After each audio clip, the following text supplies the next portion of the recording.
Hi, everyone. Welcome to Office Hours. If you are watching on YouTube and you would like to be part of the conversation, you can click on the little link down below. Once you get to Zoom, click on the little link down below, and you'll end up in Mukana, and that's where you'll become one of the producers. We have a very complex run of show here. It's called we wait for people's questions and then we answer them, or we discuss them. I don't know if we're going to always answer them, but that's it. And so you are really the producers. What you vote on, what you ask, is really the whole show. So we really depend on you there. So come on in and join us in Mukana. If you'd like to become even a more prominent part of the community, and you'd like to share what you know, you can join the panel. You can get here as early as 6. We're all just hanging out at 6, talking about things. And we are there primarily to test your systems. So if you are ready to, if there's something you're trying to figure out, if something isn't quite working, get here a little early and work it out. You do need to be ready and here by 6:40 a.m. Pacific Standard Time. That's when we do the mic checks and make sure that everyone's really ready for the show. Then at 7 o'clock, we've got general Q&A. General Q&A is pretty much anything you want to ask about media production, virtual production. All of those things are fair game. Second hour is something we want to spend a little more time on. So today we're going to be having Leo Laporte is actually going to join us for the second hour, and we'll be talking to him about Club TWiT, about podcasting, and of course, whatever else you ask. So anyway, so that'll be coming up in the second hour.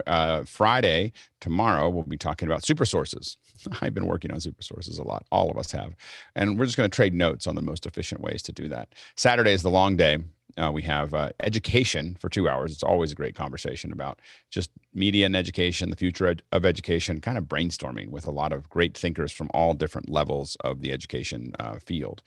And then later that day on 10 a.m., we're going to have Nick Jushishin from Drexel University talking about Unreal Engine.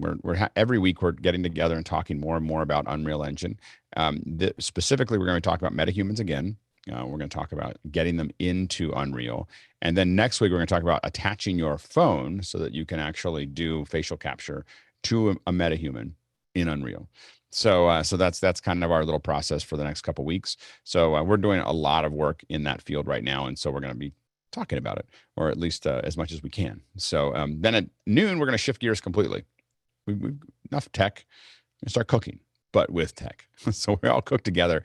We're testing the idea of what makes a great online cooking show, which is much different than a TV show. We're learning very quickly that what it takes to do it is almost completely different than a recipe or a TV show, because you have to be much more specific. You have to, like, how you build the recipes, how you do all those things, is something that has to be completely rejiggered, to make that all work. So anyway, so we're trying to figure that out, and we're doing that together. We're doing test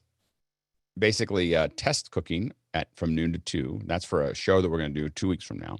Just figure out what did we miss, what needs to be there. Then at 3, we open up for comms, and at 5 o'clock, we have Mad in the Kitchen, where we're actually going to cook something together on a show that's going out to YouTube. Now, you get to either watch the cooking or be part of the cooking, or you get to watch the production, and then afterwards we talk about the production. So it's a really great way to learn about the whole process, and really you help drive the show. Your feedback helps us figure out a lot of things. So anyway, that's what we got coming up. Bill, what are the questions? We start this morning with a question from Luca Pasquale Giannini in Montreal, Canada. And he says, if Office Hours leaves YouTube and moves 100% to Zoom, how will you address discoverability? How will potential participants discover Office Hours? I don't think that many people are discovering us on YouTube. I think that we're the YouTube video is primarily being consumed, I believe, mostly by people who have already signed up for Office Hours. It's kind of the archive that's available to them. So I don't think that there's a lot of, that's why we put it on YouTube, is just so that members can time shift what they're doing. You can notice that I don't promote it very much, but we, do very important things. Jeffrey puts in the links so you can jump to exactly what you want to watch. And that's probably the most important part of the YouTube experience, in my opinion. If we primarily focus on Zoom, I doubt we'll give up some version of a stream. So that not everybody needs to be part of the real-time communication. In fact, I'm not sure how many people need to be part of the zero latency communication that we have in the show. So, so it, you know, Zoom will still be something that we would end up outputting to something like Akamai or AWS, where you're going to watch the player, because we still have to archive it somewhere. You know, we have to archive it, time code it, all those things. And so I think that, you know, I think that what we would do is just kind of go down that path. Again, I don't look at discoverability as something random. I look at discoverability as people here sharing it with the people that they know. That's how we build a great community, is, you know, people that are within the community talking about that community. I'm not that interested in other forms of that process. Go ahead, Alex. So how about the archive of answers? That we built up quite well in terms of links on the YouTube videos, and we could actually point to people to specific answers. How would that archive of answers work if the recordings aren't going to be on YouTube, or would it not be live on YouTube, but they would go afterwards for archiving? Well, they'd be an archive. It just wouldn't be on YouTube. We'd store it on our own server, and we could actually, if we got out of YouTube, we could make it much more interesting. It's one of the reasons that we're paying so much attention to. Sometimes you'll hear me giving Bill a hard time about, make sure to hit answer before you ask the question, because we're building up a muscle that will allow us to basically time code the answer as it relates to the video. And so once we have control of the video and we have control of the Q&A, we can build a knowledge base that's much more complicated, you know, or much more robust than anything that we could do on YouTube. So there's a bunch of things in the works there. So it'll take some work off of Jeffrey's fine work, take some work off his shoulders. Yeah, I know he'll be crushed, but it will also be actually much more searchable, findable, you know, much easier to organize, to where you can get to almost any single clip from almost anything we say from any show. So that's where we're kind of, you know, going with that process. So it'll actually get better. And this will take time. These are, if I was a public company, I would say these are forward-facing, forward-looking statements that may or may not occur at any given time frame. All right, next question. It comes from our friend Talak Miguel Lopez Waterman, who is in with, what are the 3 most important purchases you've made in the last 6 months to help your business? Note to clarify, I mean items you purchased that have already actively helped your audio, video, event, or performance design work. Go ahead, Ken. Yeah, I was looking at that question and trying to pick 3 from this desk of equipment, but yeah, it's I think definitely the M1 Mac. That's just been a transformational on how well and easy that works compared to my older MacBook Pro. Then the switcher, the ATEM switcher, and my Blackmagic camera. Those are the 3 I think are on top of the very long list. All right, go ahead, Paul. The ATEM Mini Pro, revolutionary. It's revolutionary. It's everything I do. And then the LG Quad monitor. You seem off mic. Yeah, I seem off mic, Paul. The LG Quad monitor that Guy turned me on to. Awesome. Mm-hmm. That monitor is awesome. Mm-hmm. So the ATEM Mini and the LG Quad, and coming in at number 3, the Shure MV7 microphone, and not making the list, the Mac M1, because it's interchangeable with my other computers. Go ahead, Dan. Quarter 20 clamps and goosenecks so that I can move all this stuff around from the kitchen to the other room. That's great. Go ahead, Sam, and then Hosmuk. Yeah, I've got a couple of really great things. The Sony ZV-1 camera, and then also the audio interface, which I'm using now, and the solid state Logic SSL 2 Plus, which is really fantastic. And I've had previous audio interfaces, and this one has does really great controls to it. And for my voiceover work and radio work, clients have been really impressed by just that. And of course, Hale PR40 is a must buy. Yeah, absolutely.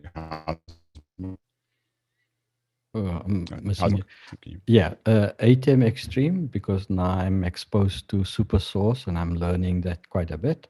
then a combination of Rode Go and a Sidekick too, so that I can wirelessly attach myself. So that's been very, very helpful. Good. Todd, and then Liberty. Manfrotto auto poles and Manfrotto articulating arms helped me mount everything over my desk, which really helped. The ATEM Mini Pro, of course, this is true. And then lastly, the Stream Deck XL. Oh yeah, absolutely. Liberty. Definitely the Stream Deck, number one. Number two, a CPA. I know it's tech, but just getting a CPA to help with management. And in the midst of an executive assistant to help with email management, to not drop the ball with clients. That's amazing. Yeah, you go, John. Number 1, 2, and 3, Unity Comms. Yeah, Victor. Dante-enabled board, Blackmagic cameras, ATEM Extreme. Yeah, absolutely. Bill. For me, it's been a few $100s worth of small rig stuff, because this Blackmagic 6K camera has been on my desk for the years we've been locked down.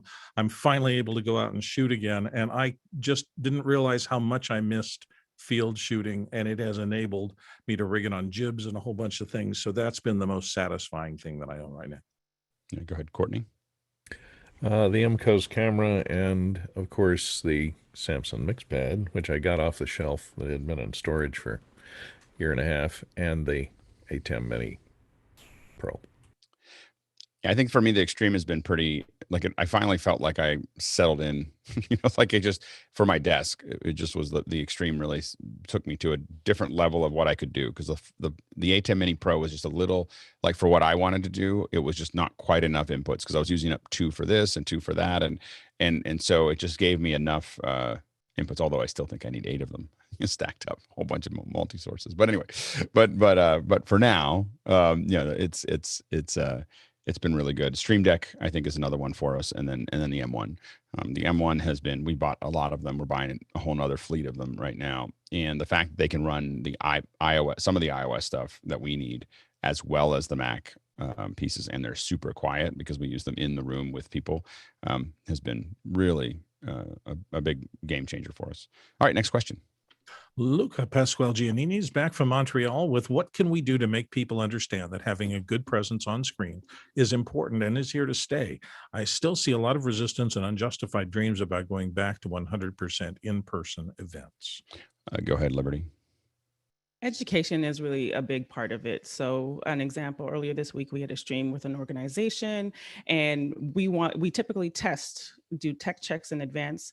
They passed. They just wanted to do 15 minutes in advance. After the stream, they saw some of the glitches of some of the other panelists. So sharing with them, it's not just this live event, it's a show.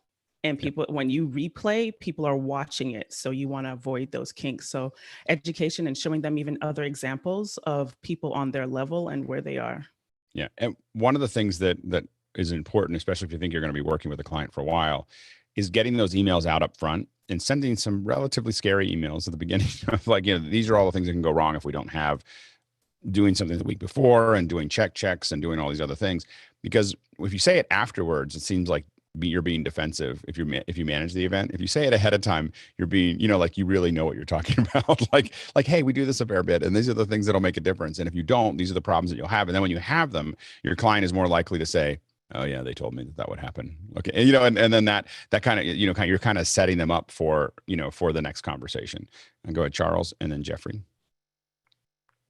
I believe we have to keep in mind the human nature of things, sort of like a bell curve of adoption, where we are definitely in the first 5% of adoption.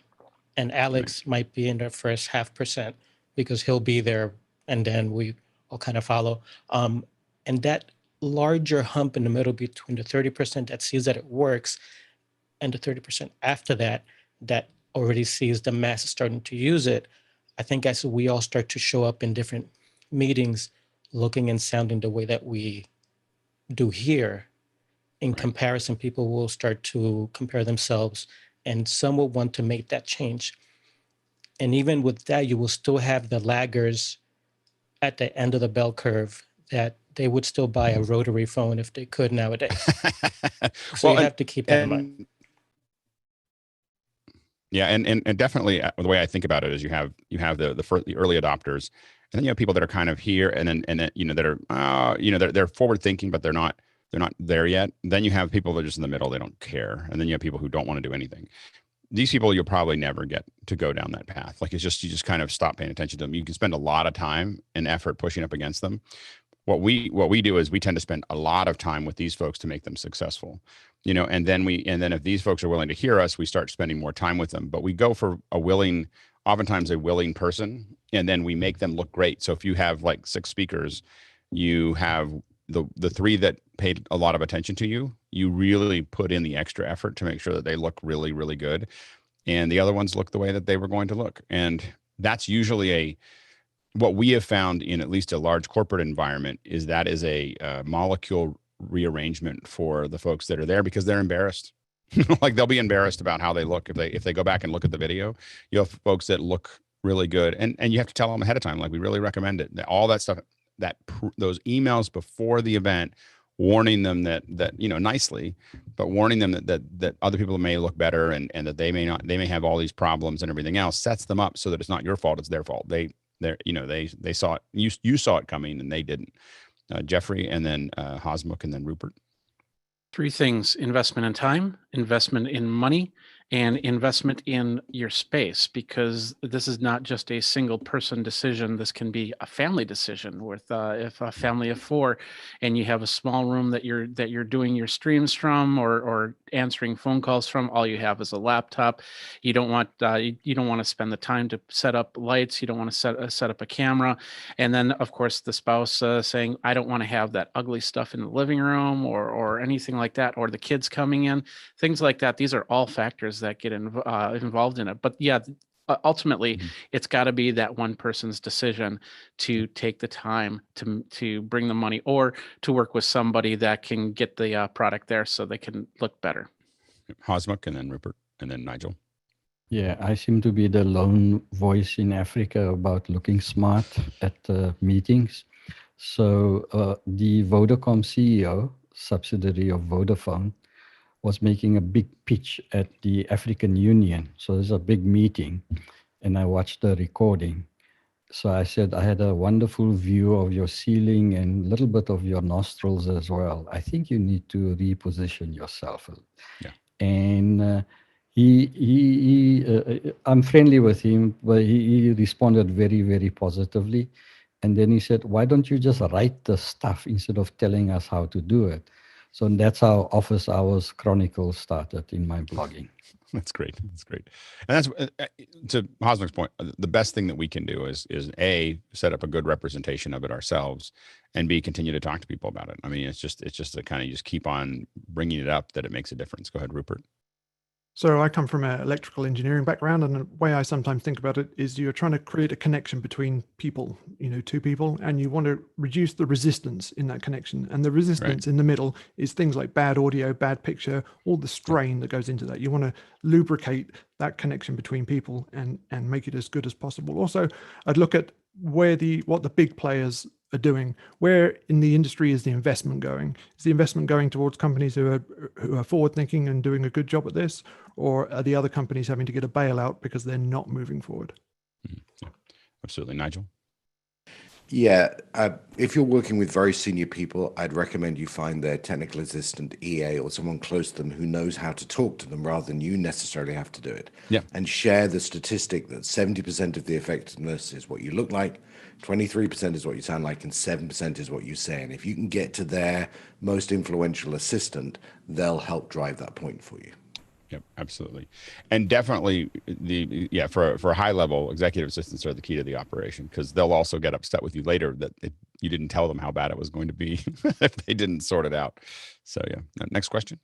Gabriele Sordo in Milan, Italy is up next with, in a digital first event with both local and remote panelists and audience, how would you bring the remote audio to the local audience? And how would you bring the local audience audio to the remote panelists and audience?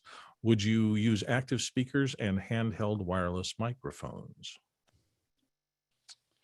So typically for a digital first event, where we're putting people in an audience, we've mostly used handheld and typically something with a lot of off-axis rejection. So Mostly what we've focused on is SM58s or something like it, something in that realm, is because we want to make sure that we're not having too much feedback. Now, of course, you also have to know how to mix that in that room. We've talked about it before. We use Dugan auto mixing a lot to push one and back and forth, but the mixture of Dugan as well as good mics tends to get rid of almost all of the back and forth that we have. And then after that, it's just mix minuses. Go ahead, Mickey. Yeah, in terms of bringing the remote speakers into the in-room audience, you set up a PA system as you typically would, but do not use monitor wedges on stage. Get rid of as much of the on-stage noises as you can. Get that audio to your local on-stage presenters through in-ear monitors as opposed to wedges. Yeah, we try to get rid of all the audio in the room if we can. And we define a digital event that there's nobody in the room that needs to hear anything, that it needs any amplification, because the speakers are, in a perfect world, the speakers are actually all isolated, because what you really want, and it's something that is new that people don't think about, but you have, the speaker here and you have the other speaker here, let's say. You want the audience to basically intercept. The audience here in a digital first event is intercepting the transmission. They are being spoken to directly from both sides. As soon as you have the two speakers here talking to each other in the same room, you think, oh, it's only two people in the studio. The audience is now on the outside. They're no longer on the inside of the conversation. So, and they're not going to complain about it. They've been on the outside of the conversation forever. But once you get used to the fact that they could be, as we see this continue to move forward, where they can be intercepting that and having eye contact or near eye contact with the speakers talking to each other, when you get used to being in the middle of the conversation, it will get harder and harder and harder to be on the outside of that conversation. Next question. Thor Olson is up next from San Antonio, Texas. And he asked, do you think, if it was possible for Blackmagic to do with an update, to have the ATEM Mini Extreme access audio over a USB connection from a computer, would make the event I'm working on easier to set up and eliminate using unbalanced audio connections? Go ahead, Jason. It is non-trivial to try to take an output and turn it into an input. So my guess is no, it couldn't be done with firmware. Go ahead, Mickey. Yeah, I believe the ATEMs are FPGAs, so technically you can do it because you can reprogram the chips. But yeah, I don't think they would do it though. It would complicate it a bit too much, in my opinion, for the market that the ATEM Minis are marketed to. Yep. Next question. Alan Snyder in Cedar Rapids, Iowa says, a while back, I think there was a discussion here on how to get higher Ethernet network speeds on an M1 MacMini. I don't remember what the answer was. Could we revisit the topic again, please? Go ahead, Mickey. The M1 MacMinis now are available with 10 gig Ethernet, which is pretty exciting. And another company also offers Thunderbolt 10 gig Ethernet adapters, and I'll let Jason mention that company. That's right. It's OWC, the very best for everything Thunderbolt. Brought to you by. No, next question. TJ Heidemann in Toronto, Canada says, looking at 10 gigabit per second switches for a UHD NDI network, the client needs NDI in this space. Anyone have experience with the fs.com switches, other budget-friendly recommendations aside from Cisco, QNAP, and so forth? 12 to 24 ports are needed. Go ahead, Mickey. Yeah, I haven't had experience with the fs.com switches, but I've used their what do you call this? Their fiber adapters. Why am I blanking on the term for that? And they've been pretty reliable. Maybe also take a look at, for other brands of switches, take a look at TP-Link as well. They have a line of those that are marketed for, or was it, sorry, Netgear has a line that's marketed specifically for media production. Go ahead, JJ. So fs.com, it's got a similar interface to what the Netgear has, which can be a little confusing when you're tagging because it's got a GUI interface instead of a normal what I would command line interface. So that can be confusing, but they're really great, budget friendly, and SFP is the word that Mickey was looking for. So their SFP line also, they have they're non-denominational, as it were, with respect to what they plug into. So they're super budget friendly for exceeding whatever kind of switch you might have out there for compatibility with when you need to do long run fiber runs. They're great for that. But the switch line is super. It's low cost PoE multi-tagging, 4096 tags. Limitation, it's not a limitation for that, but as far as media, it's a great line. Next question. Alex Flaherty Goldner, our friend in London, says, anyone here considered whether to go to N.A.B. in Las Vegas or IBC in Amsterdam this year? Oh, hi, Alex. He's in the panel. Go ahead, Jeffrey. So with what I do, it's very important for me to get in front of the vendors, one-on-one conversations, so I can do interviews. So that is going to be in my budget more. I'm actually going to be at Infocom speaking and doing interviews as well. So that's technically going to be my first one, unless I can find the sponsors to actually get me to Vegas for N.A.B. I'm not sure. I'm still uncertain. I've gone for years, obviously N.A.B. for 20, 25 years, I guess. But at this point, we're starting to be able to attract enough people that the people that I would normally go see, except we all get to talk to them, that I, as we continue to ramp that up over the summer, I'm not sure that I'll feel like I would get more information by walking around. I mean, again, this comes down to the size of office hours. As office hours gets larger, and as the people that we have joining us continue to, grow, I'm not sure how much I need to go somewhere to find that. So go ahead, Bill. So I've got an N.A.B. for 30 years or something like that. And I usually budget in this era, maybe about between $2,000 and $2,800 for my week at N.A.B. That's what I have to pay out, unless I'm being sponsored by somebody. And that's happened in years. But for me, it's a process. I want to look and see what they're going to do, particularly with the hotels and the rest of that, because they've been down so long.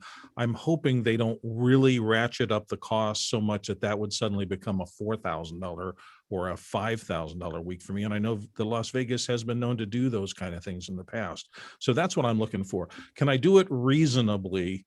Because I'm not sure the sponsorships are going to be there for those of us who have gone long enough and we know a lot of people. I'm not sure that the budgets aren't going to cut back, the booths aren't going to scale back, and there will be fewer, hey, come work for us and we'll pay for your N.A.B. experience. Yeah. I feel like I'm my schedule without travel. And again, I was traveling 250,000 miles a year for a long time. And I'm afraid that now that I've gotten settled into not traveling, even just going to LA, which I do fairly often right now, is like, I only do that for a really special case. So, and I think that we're seeing more people like that now they've gotten burrowed in. We're seeing less people being interested in moving. So we'll see how this goes. Next question. James Babbitt in San Diego says, hi, Alex, I commented that you'll soon be releasing more apps. Will there be an app for office hours? Eventually. Yeah. I mean, that's a little further down the road.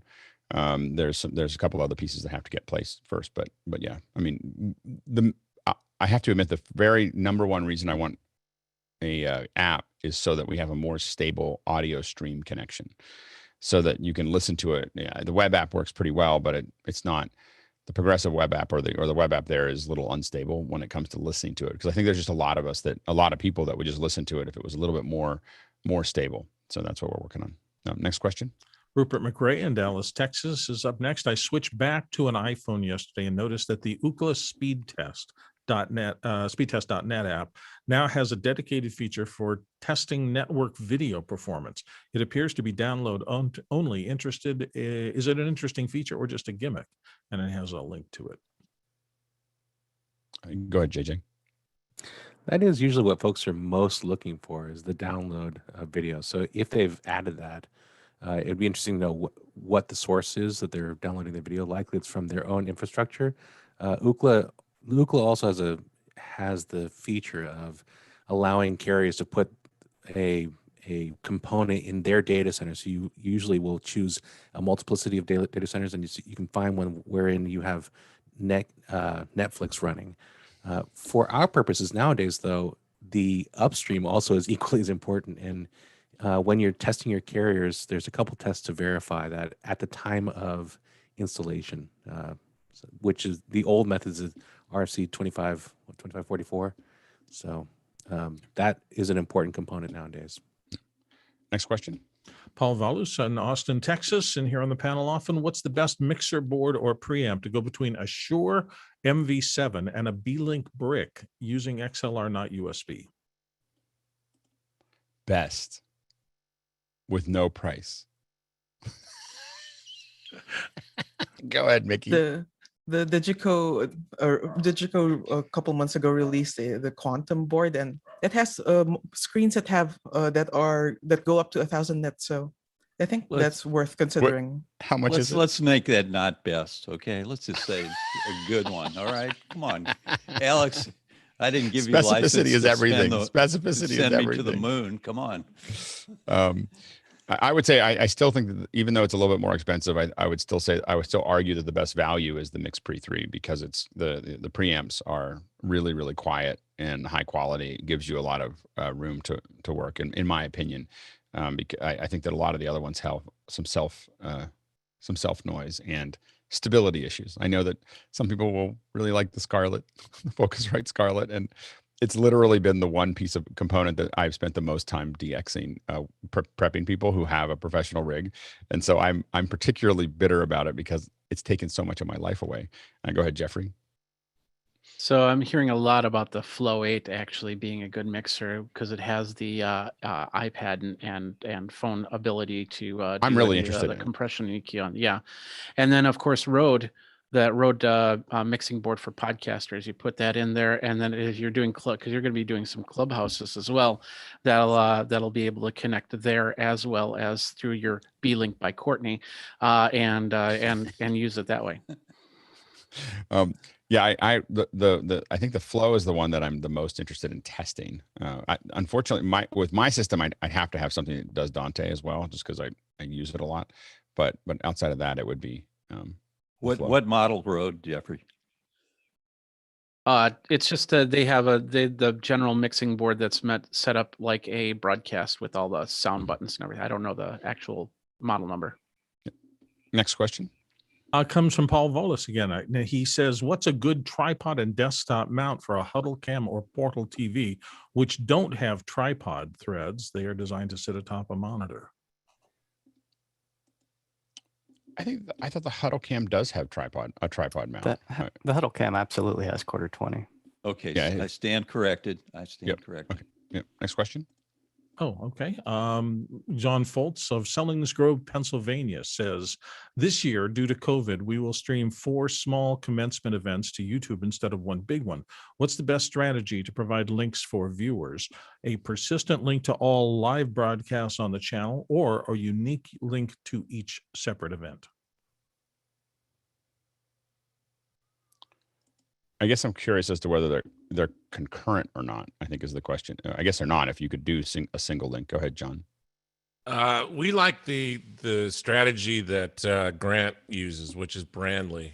That way you can change the links on the back end and sustain the front end link for the customer and brand it as appropriately as well. Yeah, go ahead, Doug. Yeah, we're streaming a college graduation this year with 3 different ones, and we're using 3 different links, but that was mainly the client wanted to do that. We didn't really have a choice because we're using their account. Yeah. Liberty? I was kind of curious, is this just for the client, or like that would be like a landing page? Wouldn't that be a good solve? So then you could switch things out or they can go directly to one page. I was just trying to understand that part, if they can do that in Makana. You know, I think that the only thing I would say is that you can, the danger of having one link is if something goes wrong with it, unless you want to put it on a page somewhere that you can swap it out if you need to, so that's one thing to think about. And I think that it was, because I think that we were talking about YouTube. So generally YouTube's pretty stable, but you just want to kind of keep that in mind. the nice thing about having a concurrent, just running it long, if it's all in one day, and I'm guessing that it's all in one day because I definitely wouldn't have the same one run for 2 days. But if it's a single day of commencements, I would be tempted to run it all in one day, and I would put content in between it. If there's a gap between the commencement events, I would put stuff between it with students and discussion and other things to make it interesting. So I think that you're more likely to have people want to. The downside of using multiple links, some people just want to turn it on and go back to what they were doing. Like they have their computer running, their Apple TV running, whatever, and just let it run if they want to watch that. So I think that changing the link is kind of creates a behavior that they may not subscribe to. Next question. Oh, go ahead, Alex. You can. I missed you, Alex. My only point is it depends on whether you expect people or want people to watch all 4 sessions, or they just want to watch the session that their children are in, and what you expect them to do, and what the function is of the commencement ceremony, and that actually dictates whether you want to make a whole day of it, or you want to say, here the right 10 minutes where your daughter is But I think that would still be. I mean, it wouldn't matter whether you had one or many. You just have to give them a time frame. I mean, what we designed some stuff for some commencements that didn't go through, and a lot of it had to do with giving parents or family members have them sign up on a web page to say, I'm interested in this person, and then scanning that person as they go through so they get a notification and told when to come, that your daughter is going to be here in 6 minutes or something like that, so they don't have to watch the whole thing. And that was mostly driven out of the fact that my kids get these awards in grade school, and I have to sit there for 2 hours to watch 15 seconds. I'm expected to be there. I was like, just tell me when to show up. All right, next question. Tim McCulloch in Wichita, Kansas is here next with, what is the reason to discontinue streaming office hours to YouTube? We're not discontinuing it anytime soon, but eventually having control over the video is what we're looking for. So we just don't need anything from YouTube. So there's not any. I mean, right now we need it because it's free. so a free place to put stuff to time shift that's relatively easy is really useful for us. But at some point, being able to have those archives on something that we're controlling, and possibly putting up highlights or other things on YouTube. It's not like we're going away from that. And when we talk about going away from YouTube, we're talking like 2023, or late 2020 or 2022 or late 2021. We're not talking about like this summer. So I don't think there's anything that's going to happen there. Next question. Abraham in San Diego says, setting up 3 cameras for an event using 2nd generation ATEM Studio. How do I send out video to another computer so I can send my video to Zoom? Probably the easiest one is the mini recorder. Just like a little mini recorder or a webcam. The new web presenter is probably, or an ATEM. Like the cheapest way to do it is probably an ATEM there. Those would be the ones that I would think of there. I know it sounds crazy to use a switcher to stream a switcher, but it's one of the cheapest interfaces to the, and it lets you it gives you a backup, lets you put up slides, a bunch of other things. But those 2 would be the 2 I'd think about. Next, go ahead, Guy. Yeah, it looks like on the back of that one, he doesn't have an HDMI out. So the HDMI is the multi-view, and then there's an aux. So I would probably, if that program SDI is being taken up with a monitor or something else, then I would take that aux bus and I would send it out that way. That's probably your best bet, is into some kind of capture card, like you said, the web presenter or something like that. Next question. Ray Maxwell in Vancouver, British Columbia. Has anyone tried Color Finale Transcoder for bringing in Blackmagic RAW to Final Cut Pro? I think that's brand new, isn't it? That just came out. I haven't played with it. I got excited about seeing it. Go ahead, Bill. Yeah, I haven't played with it either, but a friend of mine has, and he said that it requires a little bit of effort. It's not just as simple as run it through that and it's all done. You had to do some settings and some things. He said that he's going to use it in the work that's not on deadline, but in terms of just plugging into a production workflow, he still thinks I have a few things to solve there. That was his opinion, not mine, and I haven't used it. Go ahead, Ray. Yeah, I got an email the other day saying they're sending out the first update for it already. They just, and it's going to have scopes in it and stuff for adjusting your input as you transcode on the way in. And I have played with it briefly, and I've gone from my 6K Pro all the way through to Dolby Vision. So I'm excited. That's great. Next question. Art by Junior in Cupertino, what function does the network interface serve on a hyperdeck? SDI, I know, is bringing this signal to be recorded in. Can I run the hyperdeck without the Ethernet connection? I suspect something on the net has been making them reboot. This is a continuation of diagnosing a problem I asked about a couple of days ago, and my hyperdecks seem to reboot themselves often. I would call them. Hyperdecks should not reboot. They should absolutely not reboot. First, update the firmware, then call Blackmagic and find out what's going on. That is normal behavior, and that should not be coming from your network. The network, I've never rebooted a hyperdeck from the network. What the Ethernet is, that you can run a hyperdeck completely by itself without any interaction with its network port.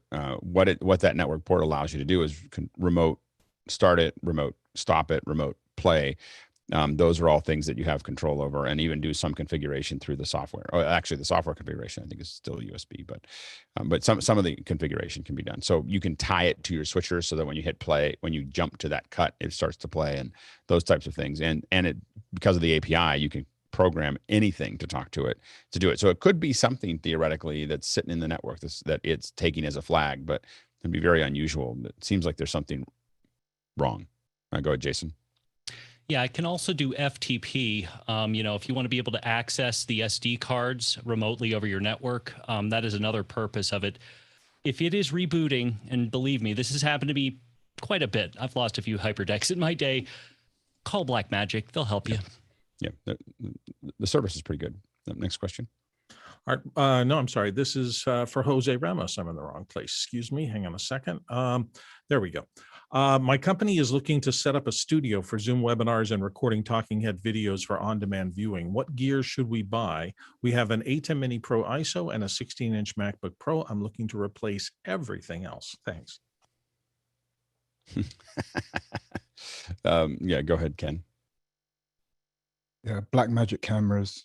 If you've got an ATEM, then really Blackmagic cameras is what you need to looking at for the studio, so that you can have that remote control of them. Then very good lights. But yeah, I think that Blackmagic is. Yep. Go ahead, Mickey. Yeah, for talking heads on the sound side of things, which we should not forget, sound guy here. Treat your rooms very, very well, soundproof them, and get rid of any slapback echoes and do full absorption all around where you don't whatever would be off frame, but absorption all around there, and use hypercardioid microphones up top. If you're tearing everything out, I would you don't have to float the room, but really think about insulating it. Like, look at what you're getting around it. Like, once you get into the middle of it, it's hard to do. Once you've built a bunch of things, the time to do that right now, and that may not be floating the room, but it may be adding insulation, adding other things to it. But that's the time to do that, to really separate yourself from the rest of the building, so that you're not hearing things. And the best way to do that when you're thinking about it is go work in the office. Just put your laptop in there and work in that studio, and just hear what you hear while you're working, and just be conscious to it. Or put a mic in there and let it run for 24/7. Just look at the signal. Just amplify it and look at it and see what kind of noise is popping up. But I would definitely think about that. I would agree that Blackmagic cameras, if you're sticking with your ATEM switcher, now if you're buying everything new, I'd think about an Extreme. But if you're just doing talking heads and some webinars, the current ATEM will be fine. And really think about a good tripod. The one that you want for talking heads is a hot pod. It's a hot pod. It used to be made by O'Connor. I think it's now branded Sackler, that are both owned by the same company at this point. Here's what it has. It has a pneumatic head. It has a pneumatic sleeve in the center that goes up and down. And when you're doing talking heads, it's life-changing. like life-changing, because you have your whole teleprompter and you've got your big camera and everything else, and you're not moving the sticks up and down. You're literally opening up a little latch and going up and down to get it ready to go. I would highly recommend that. You can also think about a PED. A PED would do much of the same thing if you're going to stay in the studio, but doing something that you can easily change the vertical orientation of the teleprompter / camera rig. That's a heavy rig, 35, 40 pounds. You don't want to be moving the tripod around. You want to be able to roll it around. So PED or a hot pot on wood is good. And you can get used PEDs. Good, Nigel. Yeah, depending who the users are, if they're exec users, then a Stream Deck, make it really easy, make it foolproof so they can operate it without you having to sit in the corner of the room for the whole session doing it. Yeah. Charles? If you're replacing everything else from personal experience, consider replacing the 16-inch MacBook Pro. I have 3 of them in the house that are maxed out. And as soon as I turn on Zoom in all of them, they get really angry. And the fans just keep going. So if you're concerned about sound, the M1 Max, I mean, the price, it's not bad. Yep. Mickey, and then Courtney. Yeah, have your control room and all your machines totally separate from where the talent will be. Get rid of both the audio and visual noise as much as possible. Yeah, good, Courtney. Here's a non-technical suggestion. If you're in a building with a lot of other people and it's a closed-off room, like Alex suggested, have a door with a double-pane window in it or a recording light that goes on the outside, because you'll be interrupted by someone opening the door at the wrong moment, and this will solve that problem if people can just peer in the window and see that somebody's rolling at the time. Next question. Tommy Shantz of St. Paul, Minnesota is next. With anyone try out the new Chromecast? Looks like a winner, but just reading up on it, looks like a winner. Could be cool. Haven't seen it yet. So we'll have to get somebody to test it. Is it brand new? It's $29, $30. It's a great deal. All right, next question. TJ Oh, go ahead, Courtney. I saw you swinging by. Yeah, I just didn't know if it's new. I have the newer Chromecast that came out earlier this year, but which has basically, the nice thing is it has an interface on it. It has Android TV on it, so you have a complete interface that you can control with a remote control. So that's nice. If there's something newer, I don't know about it. We're going to start moving fast. We got to get to the top of the hour. Next question. TJ Asher's up in Minneapolis. Please offer up suggestions for mounting web cameras that do not have 1/4-20 threads, so they can be mounted other than hanging them on a monitor. Go ahead, Rupert. Sometimes you can use the mounts intended to clamp cell phones for those kind of things, either for the design for the smaller phones that happen to be narrow, the older phones that happen to be narrower, or sometimes you can mount them horizontally and clamp it from the sides. You can look at Pro Clip or RAM mount for some of those ultra universal type clamp mounts. Go ahead, Jason. Yeah, +1 on ProClip USA. They're fantastic. Also, a large gaffer's clamp will do it very nicely. One of the things to look at also is getting like little super clamps. Newer makes them, and other people make them, but they're like tiny little clamps that'll go onto your little arms. And yeah, there it is. Dan has one, and those things will just clamp onto your webcam. They're pretty nice. That's usually, and they have 1/4-20s in them, so you're basically adding. There you go, Dan. Dan's a full screen there. Yeah, they're a great little way to kind of clamp on. Just be gentle. we've had people crack 920s by getting too aggressive about that. So just enough to hold it, not enough to break it. Then finally, most of the time, if I have to do something that's going to be there for a while, I print them. I used to print them for the Precision HDs from Cisco. We'd print a sleeve that we would then put a 1/4-20 tap into, a metal 1/4-20 tap into it, and glue it into that. Drill it, tap it, glue it, and then we were able to screw it onto anything, and it just became the way it handled it. Go ahead, Mickey. Yeah, that was what I was going to say. Drill on the little bracket and a magic arm plus a nut, a 1/4-20 nut. Next question. Pete in Seattle says, can you set up an live office hours at N.A.B? Yeah, go ahead, Bill. N.A.B is ridiculously expensive as a vendor if you want to do anything official. I mean, ridiculously expensive. We had them drop a data line in because Wi-Fi is the biggest mess on the planet at N.A.B, because you have hundreds of thousands of people all on their cell phones and everything all at the same time. So I think that line to drop one line in was like 20 grand or something. Usually if you're covering crazy. Usually if you're covering it, we've been able to get them. I mean, whether it's TWiT or even what I've done, N.A.B will give it to you. They'll give you the bandwidth to cover their event. So we've been able to do that in the past. The big thing for us is still the logistics of getting there, loading in, managing it. At this point, again, I feel like we are not quite there, but we're getting to the point where we have access to almost anybody we need to talk to them. So I'm hesitant to feel like I really need to go anywhere to do this. I think I can do this all from my house. Go ahead, Alex. I think one possible thing is N.A.B will pay office hours, and we do it at our normal time, which means one person goes from office hours, and it's 4-minute presentation at the booth, and then 10 minutes of Q&A, and then 1 minute to move to the next booth, and that's it. Well, that'd be interesting. Yeah, we may do it. I mean, if we did it, I would probably just do what I did years ago, 10 or 15 years ago, is walk around with a live view, going from booth to booth and interviewing people and let everybody ask questions. But my whole thing is that we want, for every one of those booths, we want an hour. Like, we don't want 10 minutes. We want an hour of Q&A with that vendor. And I feel like if I spread that out, I've got 250 slots to spend an hour on different vendors right now, and so I could, we could cover a lot of those and just give them to over time, as opposed to having to rush it all into one thing. I'm just becoming less and less of a believer of the convention style or even the expo style. Next question. Charles Klein, New York City, in next with Ray. Did you pre-order the new iPad Pro to compare to your XDR monitor?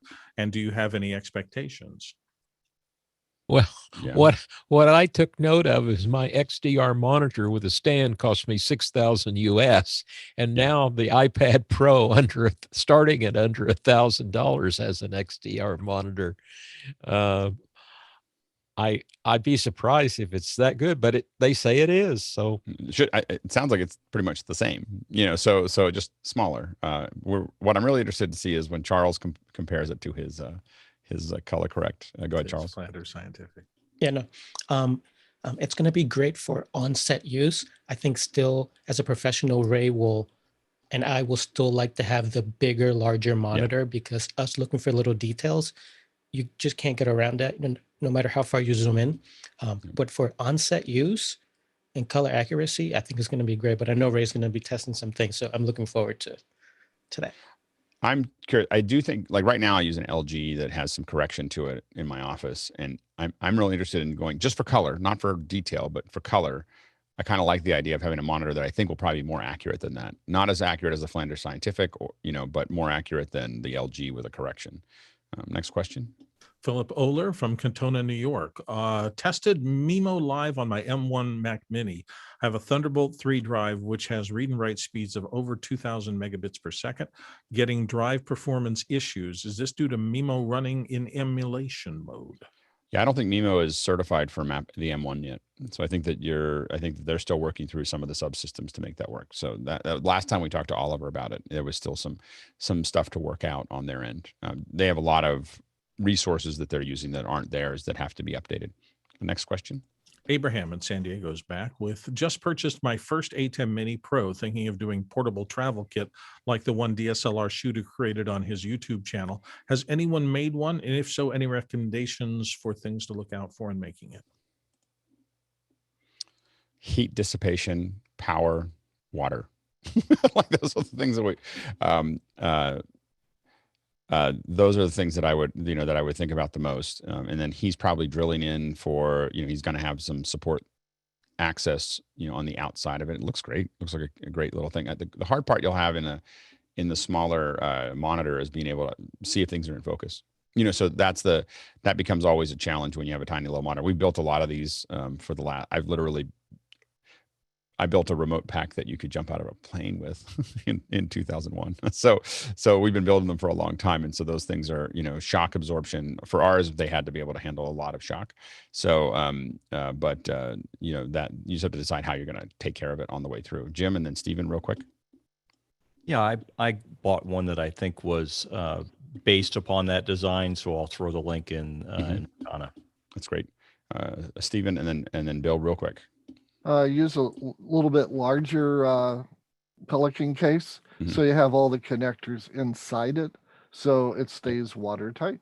Yeah, good. Bill, real quick. I shot a lot for DSLR, and most of them have one-to-one modes where you can blow up the pixels enough to focus. I got used to blowing up, focusing, and coming back out all the time. So you can work with this. It's just not the best breed. Okay, we're going to go kind of into really fast answer mode to make sure we're ready at the top of the hour. Next question. James in Dublin, Ireland is next. Since office hours has 1080p on Zoom, why is YouTube still 720p?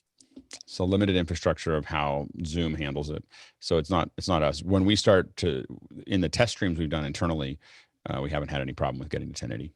No, next question. Chris Widener in Lafayette, Indiana says, for receiving SRT streams from iPhones using larix into my ATEM Mini Extreme, I feel like the quality is better bringing in 4K to the ATEM, but is it worth the bandwidth hit?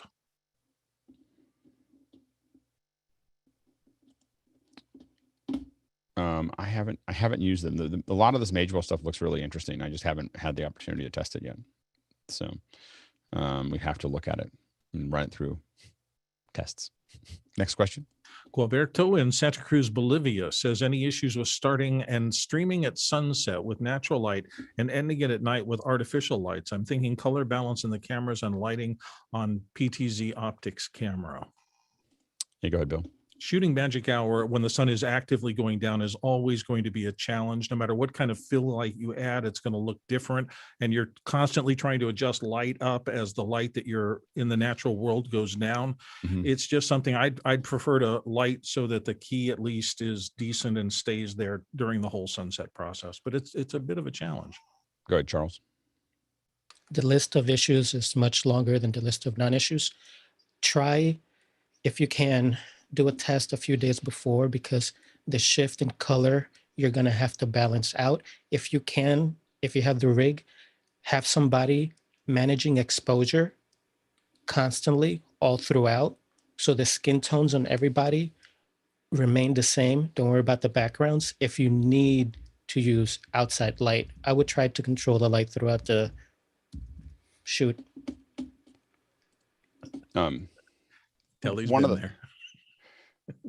One of the things that we've done is use cutaways. So cutaways are playouts, and we make harsh adjustments right during those cutaways. So, and we kind of we've actually planned them into the run of show.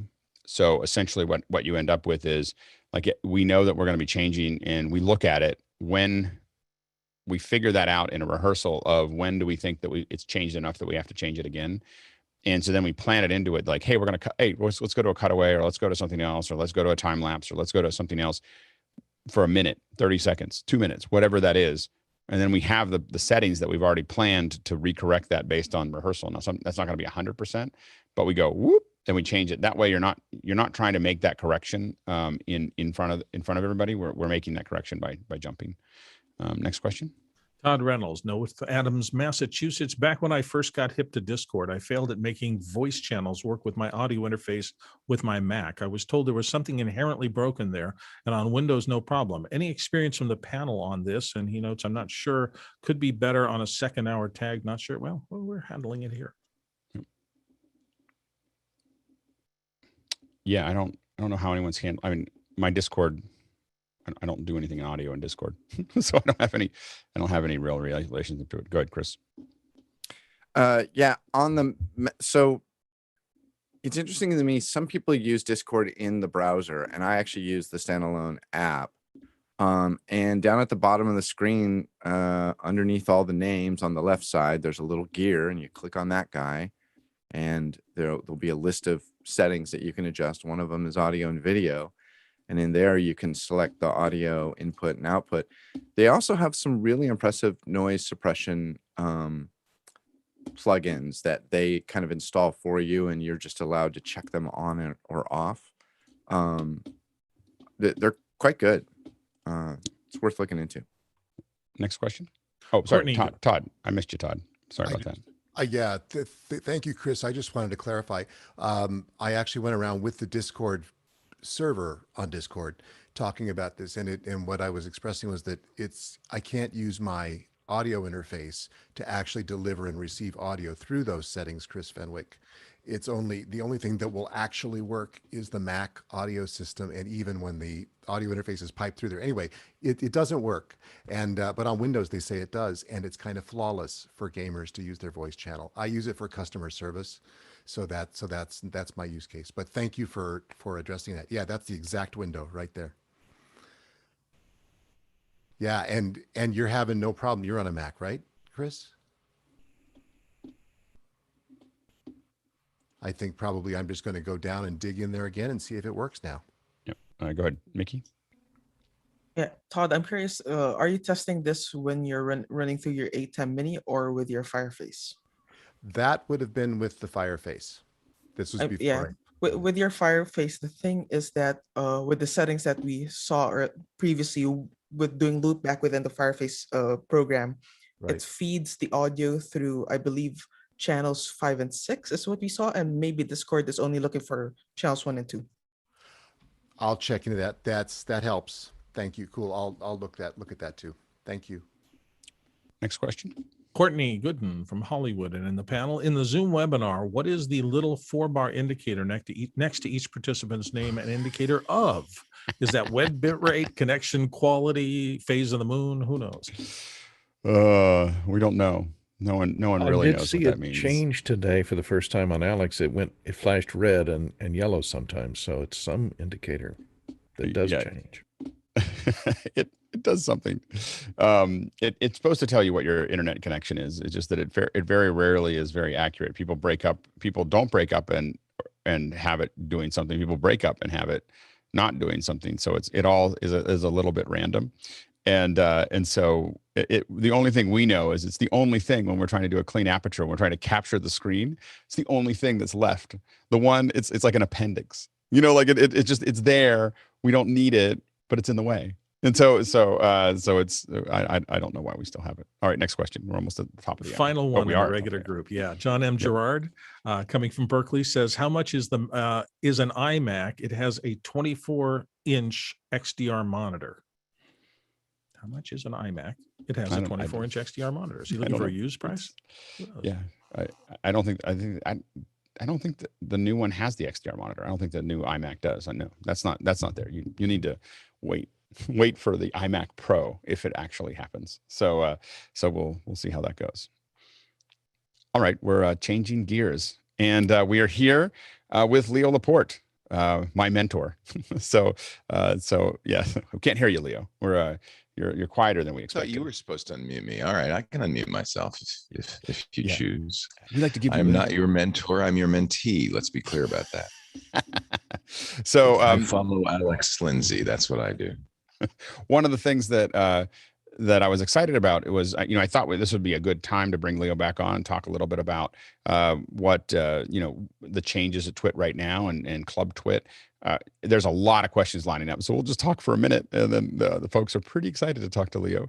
But Leo, tell us a little bit about how Club TWiT came about.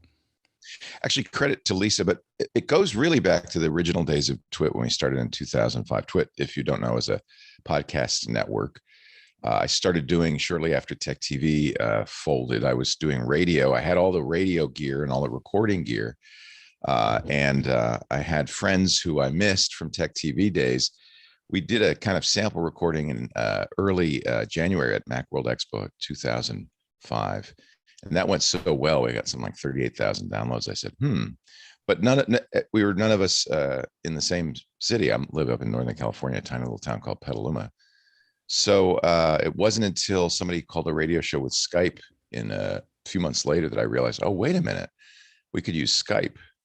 There was no Zoom at the time. I just want to point out we could use Skype to do this. And so we started recording TWiT, This Week in Tech, in April of 2005. And in the early days, I said, foolishly, as it turned out, I want to make this a listener-supported network. I don't want to take advertising. I don't want to be compromised by advertising. And we did that for about a year and a half. We had a tip jar. At the time, there was no Patreon. There was no infrastructure. We used PayPal. And, I think we got up to about $9,000 a month, which is, is good money for one person doing a show, maybe with a part-time editor, but it really didn't allow me to grow at all. So at some point, about a year in, we started taking advertising. And I remember the first ad we did was for a security product called Astaro, which has since been bought by Sophos. And they paid, I think, $600 or $800 to be on Security Now. which was a deal as it turned out. I had no idea how good a deal it was. A deal as it turned out. We went fully, and that was my background, ad supported media. So we went fully ad supported at that point, and have been that way ever since. But still, in the back of my mind, I always thought, the ideal would be listener supported. It's just I didn't want it. There's a couple of reasons I didn't want to do it. One is I didn't want to do all the begging that they do on public TV and radio, constant, begging for money. I just really hated that. I thought that was worse than advertising, in my opinion. And then the other reason I didn't want to do it is if you have a paywall, and I learned this from Kevin Rose at Dignation, if you have a paywall, especially on a tech network, your people are smart enough to just bypass it in a variety of ways. With Dignation, they used to, if you paid, release it 3 days early. They stopped doing it because, of course, as soon as the release came out, the paying people just distributed it to the non-paying people, and so there was no reason to pay. So, I just kind of backburnered the whole idea for a long time.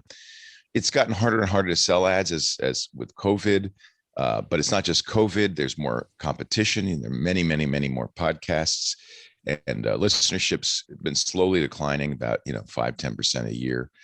And so the audience is smaller. We charge by the impression, so that means less revenue. Advertisers have other places to go. They also were very skittish in the last year. So revenues were down. At our peak, our revenues were about $9 million. That was, I think, in 2017 or 2016. And they've been slowly going, I think it was 2018, because they've been slowly going down ever since.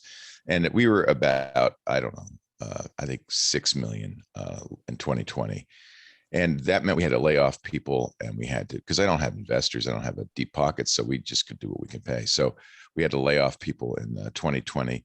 And then I think there's long-term, there's going to be concern because of a variety of competitive forces, things like Spotify, iHeart, Apple, anybody who's doing podcasts that knows more about you than we do, and we know nothing because it's an RSS feed, is going to be able to say that to advertisers. And advertisers desperately want, as you know, more information. And our audience, especially our audience, desperately wants to give them none. So there is this kind of inherent conflict between our audience and what our advertisers wanted. Advertisers are getting more and more demanding for some sort of tracking, and that to me was problematic. So Lisa, who is my wife, but also the CEO and the real business mind behind this, and has been doing all the, running the sales, and we've always had salespeople, but she really is doing the brunt of the work. About 6 months ago, said, we should revisit this idea of having subscriptions. And we went back and forth, and Lisa did, to her credit, it's really all Lisa's doing. She interviewed all the different platforms. She talked to other podcasters doing this, asked them what you can expect, what are the problems, what are the upsides, what are the downsides. So she really did a lot of due diligence on it. We ended up deciding to go with a Patreon company. It actually wasn't, Patreon acquired it. It's called Memberful. They were designed specifically for what we wanted to do. It was not a paywall. We decided we didn't want to do a paywall for the reasons I mentioned. What it is essentially an additional, an incremental income, because we're going to do the same thing we've always done, which is ad-supported podcasts. We have a number of free ways to interact. We have forums. We have a Mastodon instance. We have a IRC chat room. I've always had that for 30 years. I've had an IRC chat room as I've done radio shows. So we had all that. We didn't want to change any of that. We just said, if you want to pay, we will do ad-free versions of all the shows. So our editors cut out all the ads in audio and video. We will do a Discord. And that's somewhat inspired by what you've done here, Alex. In fact, your Discord was very much a template for what we wanted to do. And we will do a special TWiT Plus feed, which is basically stuff from the cutting room floor. We didn't want to make brand new content specifically for the feed necessarily, but just stuff that you wouldn't normally hear in a podcast because we just threw it away, stuff before and after shows. Alex did a great thing on popcorn the other day in which he recommended the Whirly Pop, and actually you recommended the Lindy Pop, which is no longer made, but we found another one and recommended that lovely mushroom popcorn from the Amish country popcorn folks. So that's a perfect example of something that's completely off topic with Mac Break Weekly, our Mac show, but it's certainly on topic for some of our audience. So we made that's an example of a TWiT Plus. Then what we've discovered, so anyway, that's what we launched about 3 weeks ago.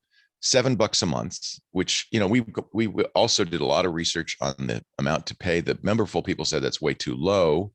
I thought it was way too high. I was wrong, I think.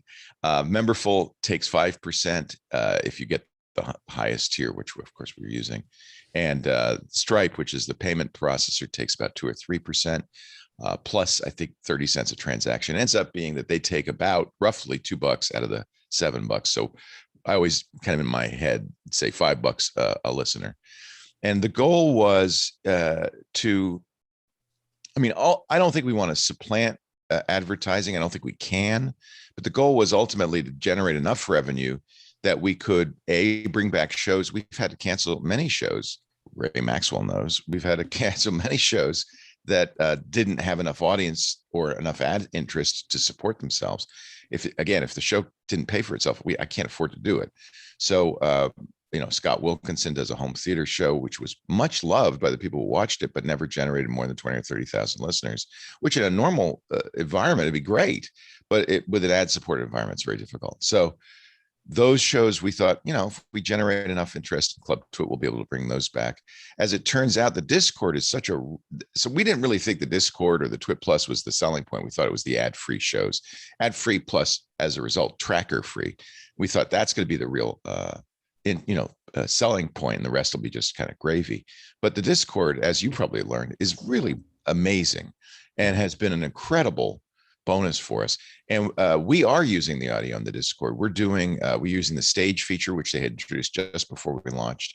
We're taking audio from listeners in the shows. We're using it as a way to call in. We've done some audio only stuff. We've actually already started to do shows inside of Discord, which will go on the Twit Plus feed. We do a daily Untitled Linux show, or weekly Untitled Linux show on Saturdays. That's why my avatar says Linux. I keep forgetting to change it. We do Lisa and I did an Inside Twit. We'll probably do that every few weeks. I've done some Let's Plays with Valheim. We're going to start doing that. Video streaming isn't really there so much because it's very limited on Discord, but audio is incredible. So for that, we're going to stream on Twitch and then have an audio chat room going behind the scenes. So we're really excited. Our hope is that I would optimistically, I think 10,000 people, which would be $50,000 a month, which is essentially one advertiser. So it that would not change our business model. Lisa says from talking to people that over a year, you can expect or hope for 10% of the audience to sign up, which in our case, we have 700,000 uniques a month. That would be 70,000 subscribers. That'd be $4 million a year. That now if we got there, and I'm still skeptical, but if we got there, Lisa's been right all along, so I shouldn't be. That would give us the opportunity to really bring the network back to the way it was in its heyday when we were making 9 million. We had more money for shows, more money for hosts, more money to do other things like go to CES. That's expensive, but we enjoyed streaming from there and having a booth and doing all that, covering more things out in the real world.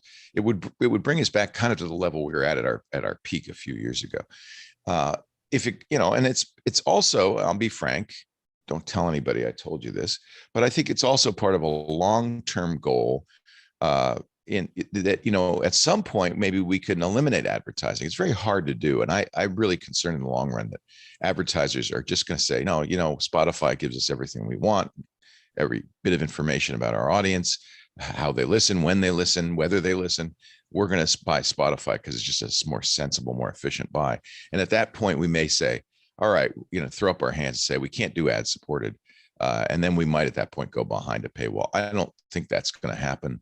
Certainly not going to happen in the next few years, but that might be in the long run for me a great retirement strategy. So there's different paths ahead depending on the success of the club. It might be a great retirement strategy for me. I don't want to ever stop doing shows, but Lisa certainly doesn't want to keep grinding away at advertisers. It might be that we could just do a club, which would generate some revenue, and continue to do that into the indefinite future. On the other hand, if we get 10%. We could hire new hosts, replace myself over time. I'm 64. I don't know how much longer I have to be doing as many shows as I do. I really just want to play Valheim all day and stream that. So my goal is to become a Twitch streamer and let the other guys do the work. So that's the long answer to that very short question. No, that's great. And, I think that I personally think that it's good to get out of the advertising business, because I think a lot of people are starting to check out, and I think that, there's a mixture of people like you that are going to subscription. There's businesses and organizations and churches and everything else realizing they can become their own broadcasters with the tools that we have now with software and hardware. Why not? They're not looking for advertising, they're looking for PR, or they're looking for getting out there. So you have people able to sell content directly to their audience, as well as people who just don't need the advertising. Right. And that, to your point, continues to fragment that market to a lethal level, for advertisers. And so I think that the timing of what you're doing, that's why I was excited to see you go down this path, was just because I just think it was a great idea. It's clear. I mean, it's not just me. I mean, you're seeing people leave Vox and The Verge to create a Substack, the so-called, what Ben Thompson calls the sovereign writer. I think this is a sensible way to go. We live in an environment now where this is doable. It wasn't really doable 15 years ago. I might have had it been, I might have done it.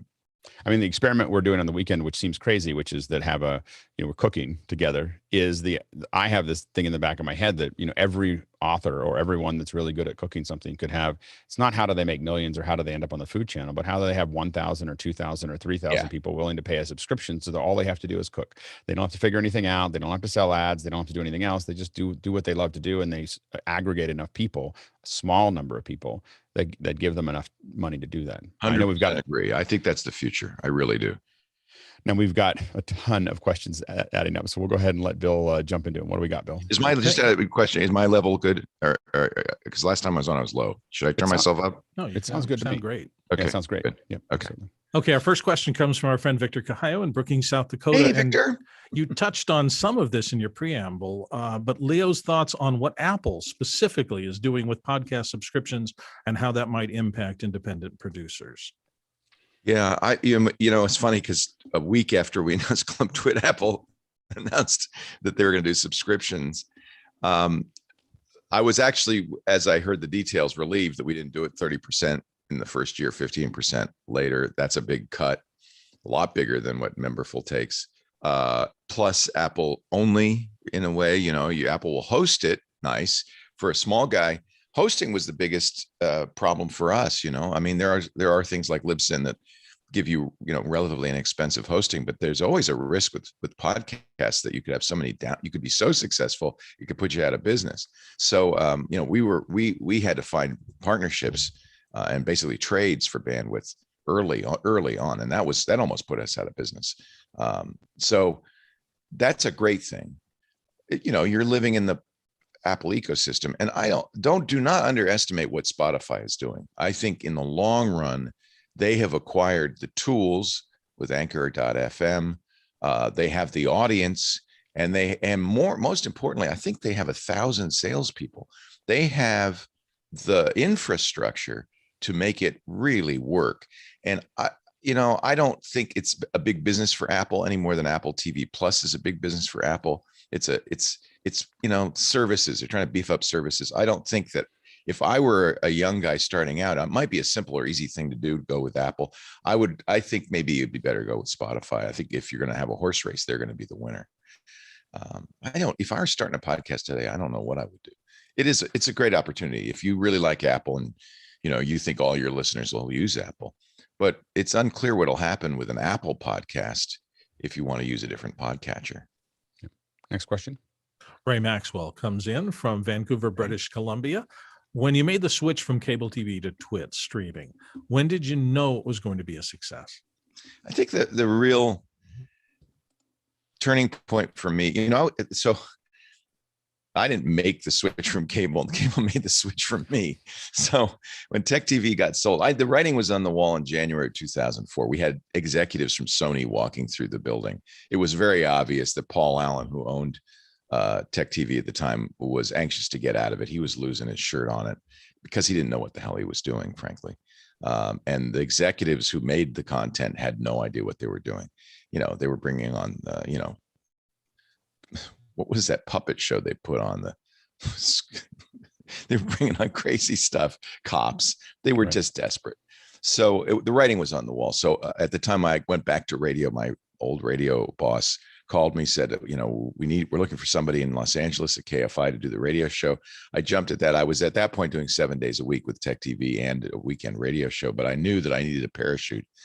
And so at that point, I kind of felt like it's time to make some sort of transition. I had some notoriety from Tech TV. I wasn't so sophisticated to think, oh, I have a brand. How do I use the brand? More, I was just like, well, what the hell am I going to do to make a living? So when Tech TV fired me, and that was around April or May 2004, they got purchased by Comcast, and they fired me. And eventually, they were going to move the entire operation to LA, but they wanted younger hosts. They decided I was too old. So when they fired me, I continued to do, as Ray knows, I continued to go up to, because he did it with me, he'd go up to Canada to do the TV show. But that was when I started to think about what I'm going to do when I'm not working on the weekends, because I don't have a day job. And podcasting hadn't started yet. It was in the fall of 2004 that podcasting started. In fact, my first podcast was the radio show. I'd already been offering it for download. So it was just making an RSS feed for it. The light bulb went on, as I said, January 2005, when I got Kevin Rowe, a bunch of people, Patrick Norton, a bunch of people from Tech TV to sit around in a bar after Macworld Expo and just shoot the shit for, I think, it was like 40 minutes. And 38,000 people downloaded it. That was when I thought, oh, this podcast, again, very new, it was 4 months old.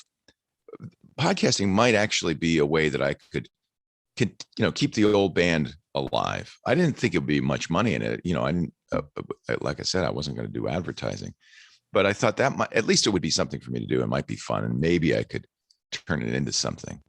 Basically, the idea was, let's bring back the spirit of Tech TV, but in a budget fashion, on a budget.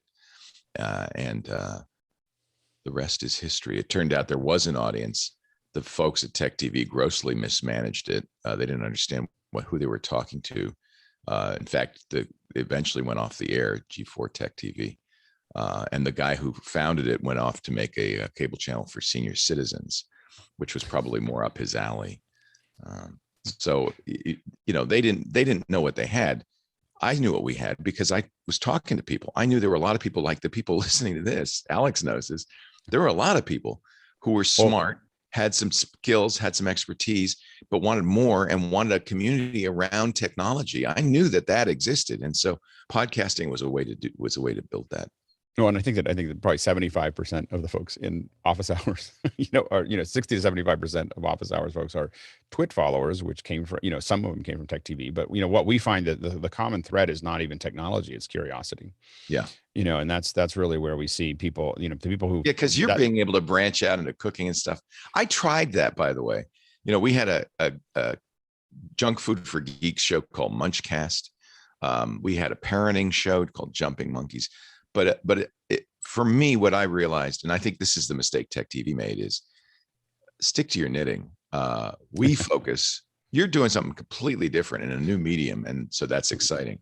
But what we're doing is much more traditional broadcast, and I realized what our audience wants from us is tech news, tech help and how to, and tech reviews. And so we really basically said those are the three things we do, and we're just going to double down on those. And also ours is kind of a microcast. We're not trying to gather thousands of people to advertise to them. We got 100 people or 200 people. And that's a really fun thing that all want to, do something together. But you're right on about the people. I mean, they're smart and they have broad interests, varied interests. It's just with podcasting, if you're interested in cooking, there's a TikTok you can watch. I mean, there's plenty of other places you can go. So we thought it'd be better to have the brand be, we know tech. Right. Yeah, absolutely. And by the way, for our producers who are in Makana watching this, you'll probably don't need to ask any more questions because we're really full.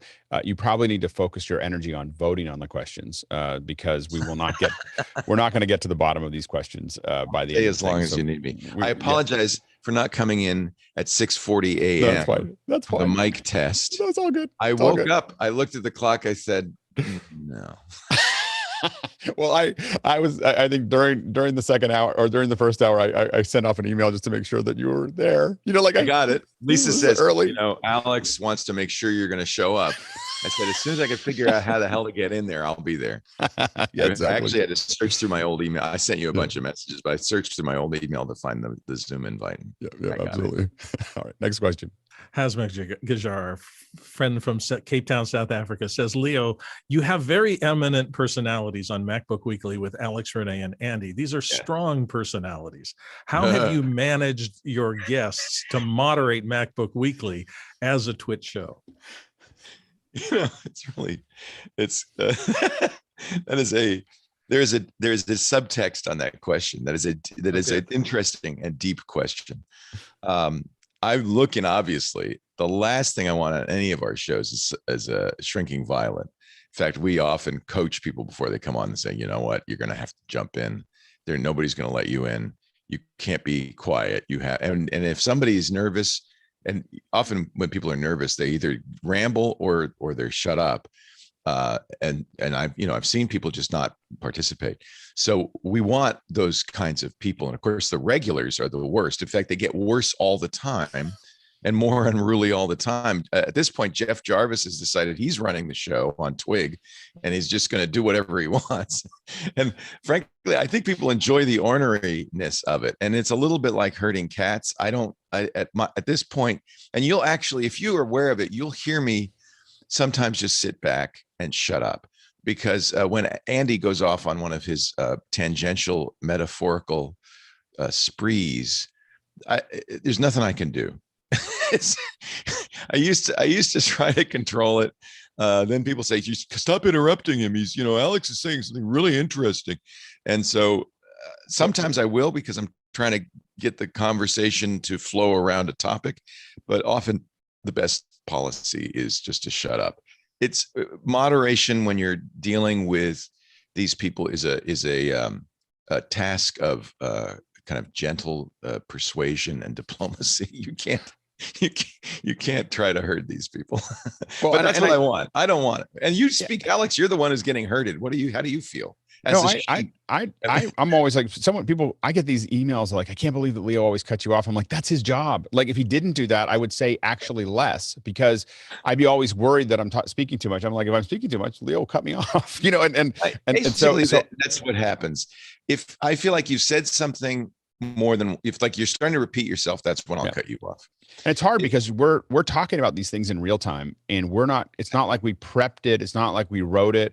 So it's a stream of consciousness going down the path, and I'm depending on Leo to, guide it, tell me when I've done too much. Cause I always tell people when I'm training hosts, I said, as a host, your job is to pull things out when people aren't saying enough and cut them off when they're saying too much. It's like half the show, and the other half is like managing the ads, so that's actually my real job, just to read the goddamn ads.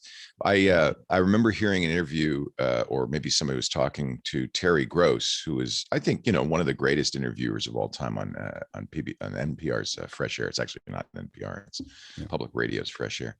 And somebody who was a guest of hers said, I was shocked. She said, "Can you give me shorter answers?" She really, now they edit that show. They have the luxury of cutting you off without cutting you off. Right. But I don't. We're live. And I was actually shocked that she said, "Can you give me shorter answers?" But that's sometimes part of the problem. You saw the first question you asked, Alex. I went on for 15 minutes. Yeah. And so the real key is to know when to cut you off. And unfortunately, I have a bad tendency to interrupt people, so I am trying to moderate that. I depend on it, and I think the part of what makes Mac Break work is that we all really respect each other. I think people don't think that when they listen to Andy and I go back and forth, but like anytime I'm in Boston, like the first thing I do is figure out when Andy and I are going out to dinner and when we're gonna, because we will literally just, it's a mile a minute for hours, like of just the two of us, and it will go into art history and back to archaeology and then into tech and everything else. So I love, and same thing with Renee. If we get anywhere near each other, there's just this constant thing. Yeah, that's what you're looking for. You're looking for that chemistry. Yeah. Yeah. So a lot of us have a good time with it. All right. Next question. James Babbitt, a regular here from San Diego, has a couple of questions. The first one, hi, Leo. How did you and Alex meet? Alex was on that Canadian TV show I referred to. Actually, you were on the original Call for Help.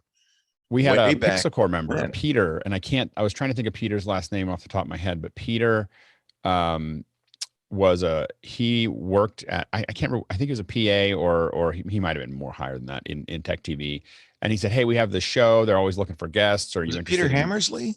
No. It was someone that was just kind of in production there. Yeah. I know Peter Hammersley, but it wasn't him. It was, anyway, says we have there's a show that I work on. They're always looking for guests. I think you'd be a good guest. And then I said, sure. And they sent me I was pretty fresh out of ILM. They sent me the show, and I was like, I don't know if this is going to work for, like, I didn't know if this is going to work. And when I got there, it was a little cheesy. I was like, what have I gotten myself into here? And so, cause I was just used to talking about really high end, whatever. And I came in and found it to be, I got it within a couple minutes of watching. It was like how much fun this was. And just really, really enjoyed explaining things, and having to break them down, and found it much harder than I expected. But that's how I came. I know I'm answering for Leo, but I don't even know. Originally, I did the very first one I did. It was all visual effects because you had Burt Monroy was doing the photo. Yeah. So I was doing visual effects things, and then when I moved to Call for Help, I moved back to kind of Photoshop stuff. But the only reason I answered that question is because I don't know if Leo would remember like how it happened, because I just showed up one day on set. Oh, I didn't even know how it, honestly, you just showed up. I didn't know. Yeah, that's how it works. Real TV show, you have people doing that. You had DV Garage at the time, or soon thereafter? Yeah, DV Garage. But that's what DV Garage is what I was promoting at the time. Right. Yeah. Next question. James Babbitt's second part from the high-rated ones is, hi, Alex and Leo. Please comment on Discord becoming the new social media platform like Clubhouse. Better than Clubhouse.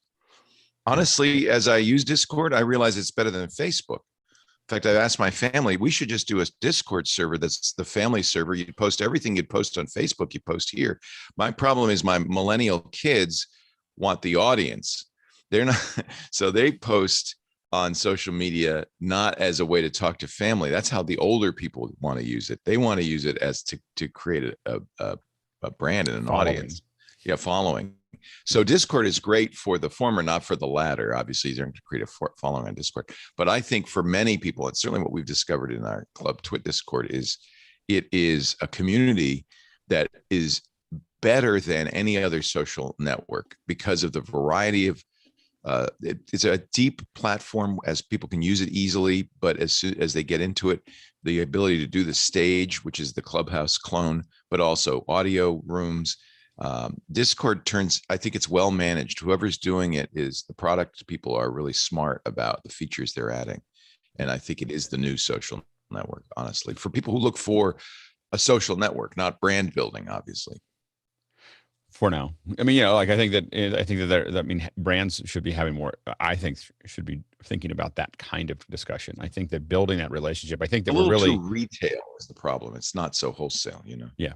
I feel like brands need to think about moving past transactional relationships with their customers. Sucking up all their data and just trying to carpet bomb them with ads. And move towards something that's more relational. That they really feel like they're connected to the brand and part of that. Next question. That's what Doc Searles in the Clue Train Manifesto 20 years ago, and by the way, I gave a copy to every executive tech TV and they completely didn't understand it, said the number one rule in the Clue Train Manifesto is markets are a conversation. Yeah. And to the degree brands have not yet realized that, they're missing the boat. Yeah. Next question. I signed it. Sam Downey from Bristol, England's up next. He's here on the panel, and he says, Leo, what are the top 3 broadcast or tech gadgets that you use for TWiT now that have brought value and creativity to your shows? Well, of course, we, it's funny when we first started, and you were talking about this the other day, Alex, which was fun on Mac Break Weekly. We started with an analog mixer from Mackie, and which was hell to get Mix Minus working. I don't think I ever mastered analog mixing. But when we finally got a TriCaster, because Alex said get a hardware switcher. And I think you've still, to this day, you're big in the hardware switches, but they were very expensive. So we got the TriCaster. That was a real transformative thing. We've stuck with that ever since. So that's really good. For audio, I'm using something that I far prefer, and this is another Alex Lindsay pick, to the system we sent out. We sent out to everybody these Heil PR40s, which I like. It's a $350 microphone, a large coil dynamic microphone that I think is good for radio style stuff. There's a couple of us that have it. If you look around there, I think it's like half the audience here, or maybe a third.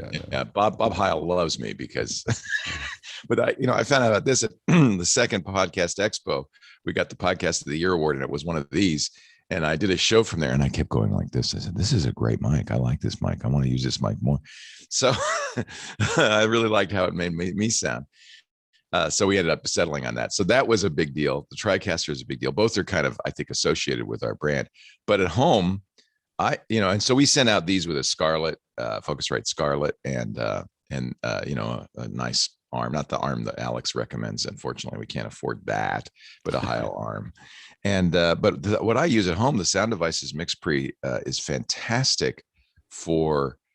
In fact, if going back in time, this would have been transformative for me, because I could have done live shows with this. This is really a great sound interface. The thing I used for a long time was the Mark of the Unicorn device. In fact, I think we did a show in Canada, Alex. Oh yeah, at the old Drake Hotel up on the roof there, where I had the Mark of the Unicorn. That was pretty amazing for its time. It gave me independent channels from each mic and all of that. That, I think it was an 8 mic mixer, digital mixer. That was a really interesting product, which I didn't get to use as much. And nowadays, if we were doing field work, I think I'd probably use the Behringer that has that auto leveling thing that they don't want to say the name of. I think they can now. I think the Dugan. Yeah. Did they make a deal with Dugan? I think they made a deal with Dan to do that. It has Dugan, and that's a really cheap piece of gear that is great. So I'm kind of more into audio, to be honest with you. In fact, the video chain we use is crap. I'm using it right now, Canon Vixia cameras, which are old camcorder, consumer grade camcorders. We bought 40 of them, so that was a fairly big expense. I couldn't have bought anything better, because we didn't want to use camera operators. So we just thought, I figured, well, really, if you look at local news, it's just 2-shot, 1-shot, wide shot, 2-shot, 1-shot, wide shot. So we don't really need more than 3 cameras that are fixed. Nobody's moving around. So I just bought 40 of them to fill the studio. And that way we had plenty of angles. So that worked pretty well. I think nowadays you'd probably want to buy something from Blackmagic, but again, it comes down to price. So there are a few technologies we really love. I think maybe if I had to pick one, the Heil PR40, because audio for me is king. I'm a radio guy. So, next question. Actually comes from Rupert McCrae in Dallas, Texas, but I think you just covered it. He was asking what Leo's audio and video chain for office hours is today, and I think you just went over it. Yeah, the Canon Vixia MixPre, Heil PR40, all plugged into a M1 MacBook Pro 13, because I have never been able to get it to work with my Linux box, and that's that. Okay, so I think we can move on to Ken Jordan here in the. I should mention, UK? I'm using a Dasny light panel. Dasny? Yeah. So Elgato, I think it was selling these kind of solo light panels, but they were sold out in the middle of the pandemic. So Dasny was making them for half the price. And, it has a knob for tuning the temperature, and, it's pretty much the same thing. Right. And should I be a little warmer? Is that a little better? And I have 3 of them. I'm too lazy to set them up. So I just put one around me. It's probably not, shouldn't be there. You're thinking a little. Yeah. Now it's too cool. Right underneath. Go right underneath. Well, I hired, early on when we set up the studio, way back in the, now I should never have touched it. I'm never going to, damn this light. When we first set up the studio, I brought in a guy, probably Alex recommended him, who had lit Gosford Park. He was a movie gaffer, and and I was really into it. He said, "We want modeling. Your face shouldn't be flat. We want." So, we did kind of 3-point lighting, but it was movie lighting. It was a little dark, like we put a light in the fireplace, and then so it was lit like Gosford Park, which turned out not to be ideal for broadcast. Actually, that's a good positioning. I don't have to glare on the clock anymore. Good. I'm going to stick with this. He was the guy who got us to get light panels, which turned out to be very expensive. In those days, it was early days of LED lighting. They'd finally come up with an LED, a white LED, so they could do lighting. We've since replaced those with more traditional fluorescent soft boxes and occasional LED keys and stuff. But for home, the Stasny is pretty cheap and works pretty well. I think I have 2 or 3 of them. Next question. James Babbitt, San Diego's back with the next highest rated. Hi, Leo. On MacBreak, you included discussions with Club TWiT members listening in Discord. Please comment on using interactive audio from Discord inside your shows. Yeah, I'm excited about that. Early on, I wanted to do that. Look, the whole idea of from day one of TWiT was to break the fourth wall, was to make it I realized very early on, podcasting is not broadcasting. It's about community, and it should be 2-way, not 1-way. It shouldn't be me declaiming. I even gave speeches on this, and I probably blogged about it. It shouldn't be me declaiming from my pedestal about stuff or our hosts. It should really be communicative community. But at the time, the technology available was IRC, and that's kind of still, has a fourth wall because you're writing and I have to read what you're writing. But we used it. Early on, there was a platform called TalkShoe, SHOE. It came back, by the way. Somebody bought it, and it's still around. And that allowed us to do kind of what we do now with the Discord, which was just like this. You could have many people join, listen, and then they could. It really is, if you think about it, it's a precursor to Clubhouse. It's exactly this. You could raise your hand, I'd bring you up. So we did a whole show. We called it Net at Night because we did it in the evening so people could listen. We did a whole show that way with Amber. And at the end of the show, I would turn on all the mics and have everybody say good night, which was this amazing cacophony of good night, good night, good night, good night from all over the place.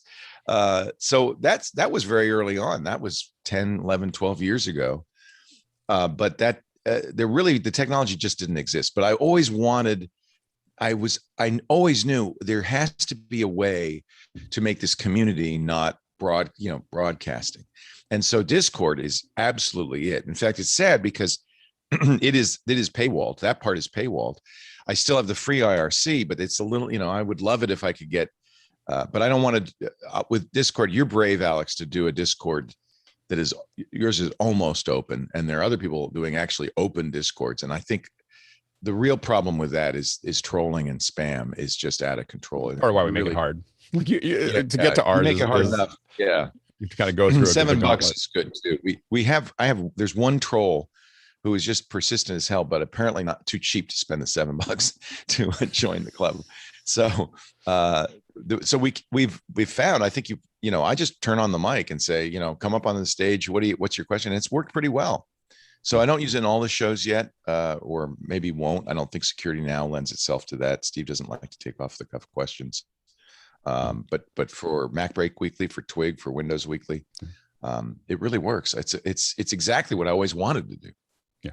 Next question. Leading right into Alex 4D Goldner's question, which is up next. How do you maintain the content quality of club members contributing to the story, to the show via the Discord audio? It's easy so far.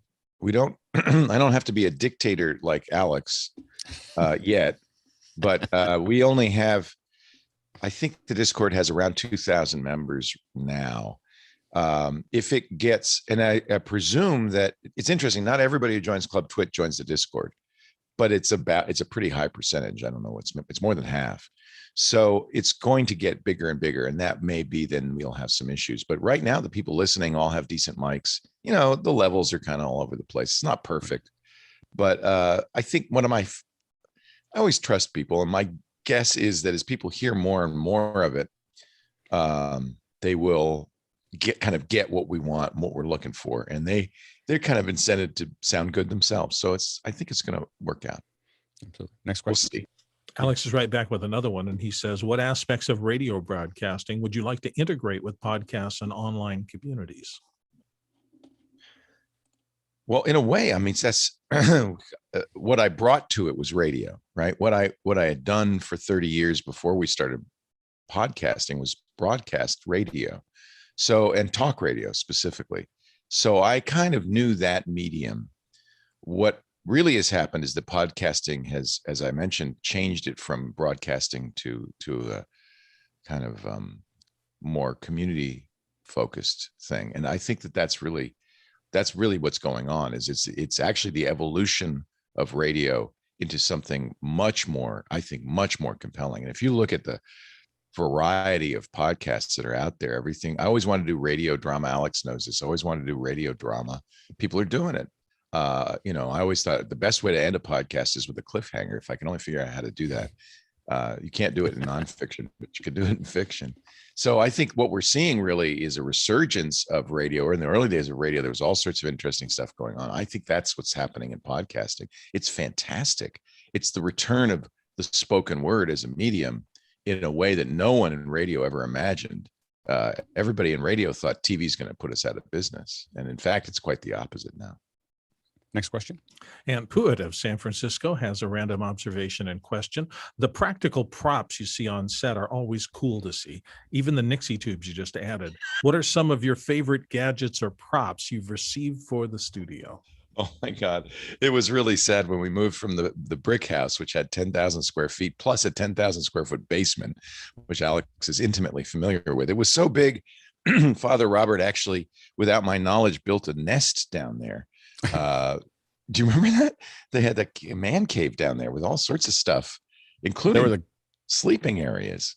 I didn't see that. I don't remember. I was down there a lot. I don't remember. I remember Bert coming out. Bert coming out with bedhead every once in a while. Like it was like it was definitely like that little section there. It was big. Yeah. It was a big. It was so big that when we first leased it, we'd have bicycle races in the basement.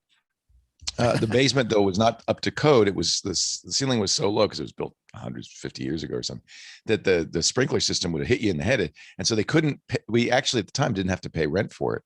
So it meant that it was a very economical building to be in. And we used it for storage. So when we were there was no limit to the amount of crap I had. Our set designer, we used a guy from Hollywood, Roger Ambrose, really good set designer, went to antique stores. Petaluma is known for nothing if not antique stores, but antiques in Northern California are really only 100 years old at most. And he bought Victrolas, old cameras. He bought tons of stuff, and we decorated with a set with this kind of Victorian technology. It was kind of, I wanted it to kind of be steampunky, and it really was. So we started before we even began with a lot of non-functioning set dressing technology. And then people started sending us stuff, old Commodore computers. One of my favorite things is somebody from France sent me a Minitel, which was a very early system everybody in France was supposed to have. They wanted to replace the phone book with a digital Minitel terminal that you could play games on and stuff. This was way back in the early days of computing. It was really very forward thinking, but the technology wasn't there yet. So, amazing variety of technology. We had the 20th anniversary Macintosh, which had a Bose sound system with a subwoofer. And I mean, it was this beautiful, I can't remember who designed it. It was an incredible work of art. So many great things. And when we moved, we had to get rid of almost all of it because we moved into a much smaller space. And so I just kept a few pieces for set dressing, but my inclination is to add to it all the time. And the thing is, people bring me stuff too. and they notice it when it's not on the set. So, people will say, well, where's that? I gave you a snow globe from the Isle of Jersey. Where is that? And I said, oh, I feel bad. It fell and broke, but I still have the base. So I put the base back on the set because his kids say, where's that snow globe, Daddy, that you gave Leo? And so there's, to some degree, it's just become clutter behind me in my office. The main studio has been pretty clean of stuff, but if you look back at old shows, you'll see there were times when the shelf behind me in the main studio had all sorts of crap on it. We've gone through a lot of iterations of that. And I think probably what happens is I put stuff up and then secretly the studio crew slowly, or at least slowly moves it out because it really is too much. I love that. Well, look at it ends up here. Yeah, exactly.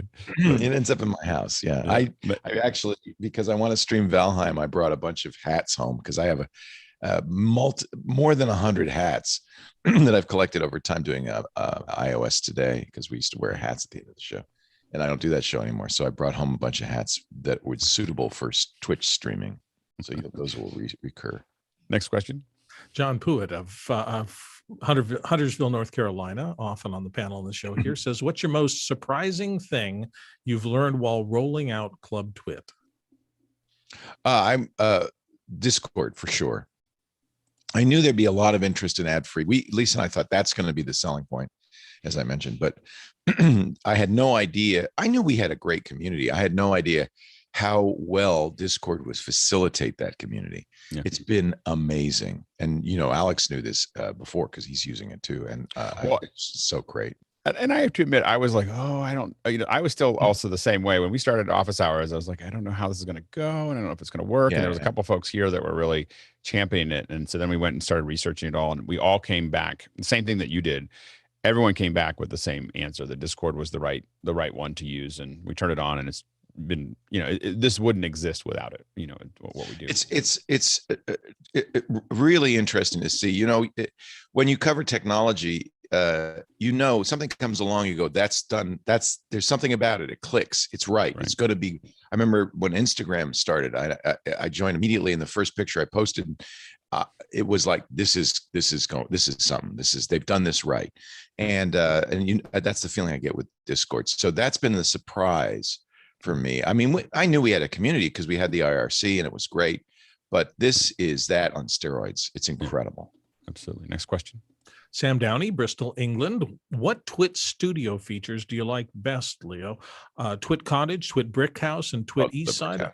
I still love the Brick House Studios, such a great buzz. I've been to all three, want to come back and be on as a contributor someday. Yeah, Sam has been to all three. I see Sam every year, which is great. Thank you, Sam. It's clear that the Brick House was the dream studio. But for a number of reasons, it was also a nightmare. For one thing, the rent was high, and we sublet to Alex, and so Pixel Core was in there, and it was so big there was plenty of room for both of us. Yeah. The roof was never maintained. The landlord was, negligent, and so the roof was never maintained. The AC was never maintained. The bathrooms weren't maintained. At one point, the sewage lines broke. They were so old. And instead of fixing them, the landlord just tied us to the restaurant next door. So our sewage went through their bathroom. That was a short-term fix, not so bright. So in many ways, it was far from ideal because it was an ancient furniture factory, and wood frame, and a little creaky. But boy, I love the size, and I love the feel. And of course, I love the sets that Roger Ambrose designed for us. And I felt like that was really the iteration of TWiT that most reflected what I had hoped for. I wanted, we had an open set because I wanted people working behind me. I had gone up in Canada. Were you with me, Alex, when we went and toured the studios up in Canada? Oh, I can't remember his name. He's very famous Canadian broadcaster. I don't think I did. And he created the first open set way back when. And that was, now every news organization has, people working behind, fake mostly, people working behind them. But he was the first to do it. And it was, I can't remember. Anyway, so we toured that set, Amber and I, and a couple of people went and took pictures because that's what I wanted to do. So I did that with TWiT. The people, my staff hated it because they were on set. And what they didn't understand is, they were always going, shh. They actually put in a light that went on so that if people were too noisy, they could push the button. And that was not the intent. I kept saying, no, make noise. I want it to feel like a bustling live space. Right. Because this was, again, trying to reflect the feeling of community, that this wasn't just me talking to you in a sterile studio.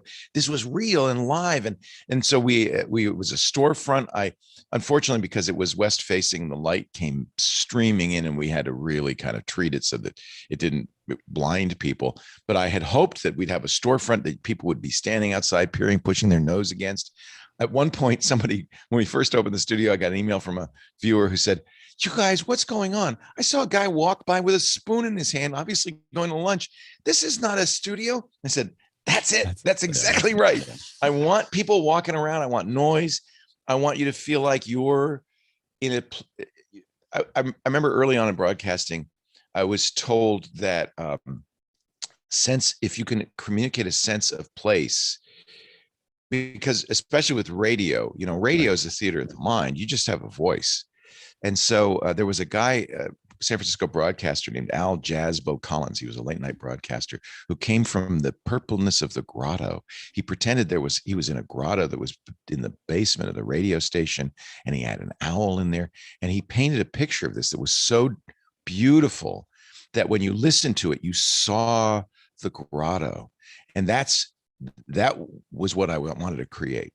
And so the brick house was, to the best of my ability, a manifestation of that, to the sense of place. You knew you were in Petaluma. You saw the cars go by. You saw people walking around. You heard work happening. You knew where you were. It wasn't just empty voices in space. That's the worst kind of broadcasting. Next question. Chris Fenwick, our friend and longtime show partner from Sacramento, says, what are your thoughts on Podcasting 2.0 platform, the one that Podfather is developing? People keep asking me about that. It's a joke. I don't understand. So people are confusing what he's doing with with some other things that are happening. Somebody, I think it was Chris, said, well, I like the chapter markers. That's not Podcasting 2.0. Adam Curry's a nut job. He's a conspiracy buff. He wants to make the whole point of this is a podcast directory that Alex Jones and InfoWars can be in. He believes that Apple and others are censoring the podcast directories. Yes, they are. They're keeping people like Alex Jones out of it. And so he wants to create an open podcast directory for everybody. He's solving a problem that doesn't exist. Who uses podcast directories? Explain that to me. He wants podcast clients. Some like Pocket Casts, many of them have a Discover tab and stuff. He wants them all to use the same directory, his directory, so that you could discover InfoWars. Sorry, no interest. It's a political thing. It has nothing to do with podcasting. It has more to do with Adam Curry and trying to stay relevant and his crazy conspiracy theorist views. Next question. Liberty White, often here on the panel with us from Atlanta, Georgia, says subscription models are growing as a revenue stream for creators and businesses overall. How do you separate yourself from the competition? My fear when we started this is that, subscription fatigue, and I think this is still very real, is that people don't want $107 subscriptions. So I think they're going to be very selective. But that's kind of the idea here, is that people will pay for a handful, I think, in the long run, of things that they identify with. You're going to get, here's the creator of the Club TWiT network. Sorry, Lisa. we have people in the house, but I have to leave. So there's cleaners. Okay, Christopher's the lead. Okay. We have window cleaners. Perfect timing, right? They was okay. So I think that's the same problem, Liberty, that we've always had. You shouldn't focus on the subscription or the membership. You're building a community. Your job as a podcaster, as a broadcaster, your job was to build an audience. And you didn't really have a lot of control about that. You just did the best you could, and you hope the ratings came in. And it was always, you live and die by the ratings. I really hated it, after many years doing it. As a podcaster, your job is not to build audience. Your job is to build community. Your job, in fact, nowadays, whether it's TikTok or Facebook or whatever medium you're using, your job is to create a community around you. And the way you create a subscription support is by creating a relationship with the people who listen to you, to listen to them, to get them not just to like what you're doing, that's the old kind of broadcast model, but to be part of the community that you're forming around you. Yeah. And we've been very fortunate at TWiT that's happened from day one.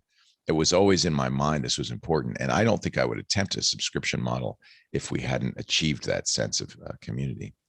And I think the subscription model is going to become even more important, because we're going to end up with lots and lots of micro verticals that are what people really care about, rather than this kind of heavy, like right now in broadcast, you get a show with less than 5 million viewers, they're going to cancel the show. In cable, it might be 500,000 viewers, they might cancel the show.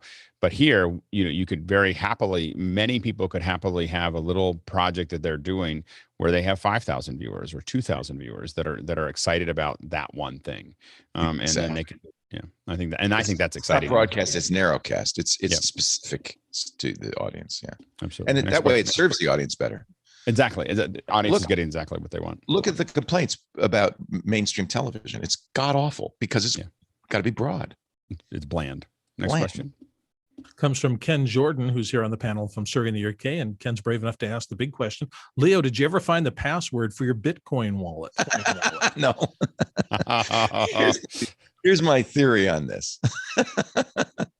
So I early on we had a Bitcoin wallet, was one of in the tip jar, and it has almost 8 Bitcoin in it, which is significant amount of money at this point. It wasn't for a long time. My feeling is it wouldn't be a significant amount of money if I had the password. I would have sold it a long time ago. So it's my feeling that really this is my buy and hold strategy: is collect some Bitcoin and then not be able to use it. And I feel like by the time Bitcoin is worth $100,000 a coin, we'll have quantum computing and I'll be able to break the password. So it's just really a piggy bank I can't open. That's my feeling. Next question. Strategy there. Dan Huber in Erie, Pennsylvania says, Leo, Twitch shows were always called netcasts. When did you change to podcasts and why? I really tried. My friends. I tried. Back at the very second podcast expo, I said, you guys, why are we calling these podcasts? It's a terrible name. It implies that you need an iPod to listen to them. That is naming your content after the means of distribution. Big mistake. And I proposed that we call it a netcast because it is a network stream over the internet. I like the idea that you're casting a wide net or you're casting a net. I liked it. I thought it worked better than podcast. I was also at the time, and Apple had given us reason to be concerned that they were going to sue. They had sued a couple of companies with the word pod in their name. And I thought, this is probably not a good idea. And I really don't want it to be tied to Apple. That's a big mistake in the long run. So I begged, I gave speeches. I was even, pretty intransigent and said, we're going to call it the Netcast Network. The problem is, of course, language has a mind of its own and no one knows what a netcast is and everyone knows what a podcast is. So I was actually at the last podcast movement and I was at a panel and somebody, I wish I could give him credit. It was somebody I know and I've forgotten the name. I think it might have been Tim Street, said, why are you call it a podcast? That's what it is. And so the I think it was Tim Street. So the directive went out to all the staff. I said, we're renaming it. We're going to say podcasts you love from people you trust instead of netcasts you love. We're going to call it the TWiT Podcast Network. Because, language is language. You got to go with what people understand. You can't make your own. Even if last question. Last question that we're going to do for today. Leo, I think we're just going to have you come back every once in a while because I love doing this. It's fun. I mean, eventually you're going to run out of questions. I answer too much. I don't think so. I think we could do this. I can get you to come back everyone. So we'll. So anyway, last question for today.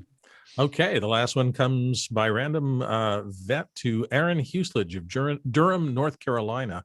And he asks, many of your shows are very broadcast oriented. Are you planning on making more audience interaction shows? Yes.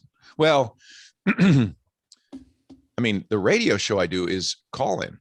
It's as interactive as you can get. There's a limit to how much interaction you can have in a show. Am I going to do what we're doing now? No. That's hard. Yeah. Takes a lot of work. Yeah. And it's also not my heritage. I still think I should do most of the talking. So I'll leave this to others. But where I come from, you need a strong, and I think you have this here with Alex, you need a strong leader directing and kind of facilitating. And then the audience interaction is then a little bit more constrained and fits in. So I'm thrilled that we are able to do the Discord. It makes it more like a talk radio show. The way we've been doing it, though, is not calling in with questions. We're taking a moment and saying, okay, thoughts, and like what we did on the last Mac Break Weekly, we had a very heated conversation about the App Store. And I thought this is a perfect time to let the people in the stage area ask or say what they feel about this, because I want to know what other people think. So that's a really good, in a very constrained way to use an audience interaction. That's what I'm comfortable with. Leo, thanks so much for coming by again.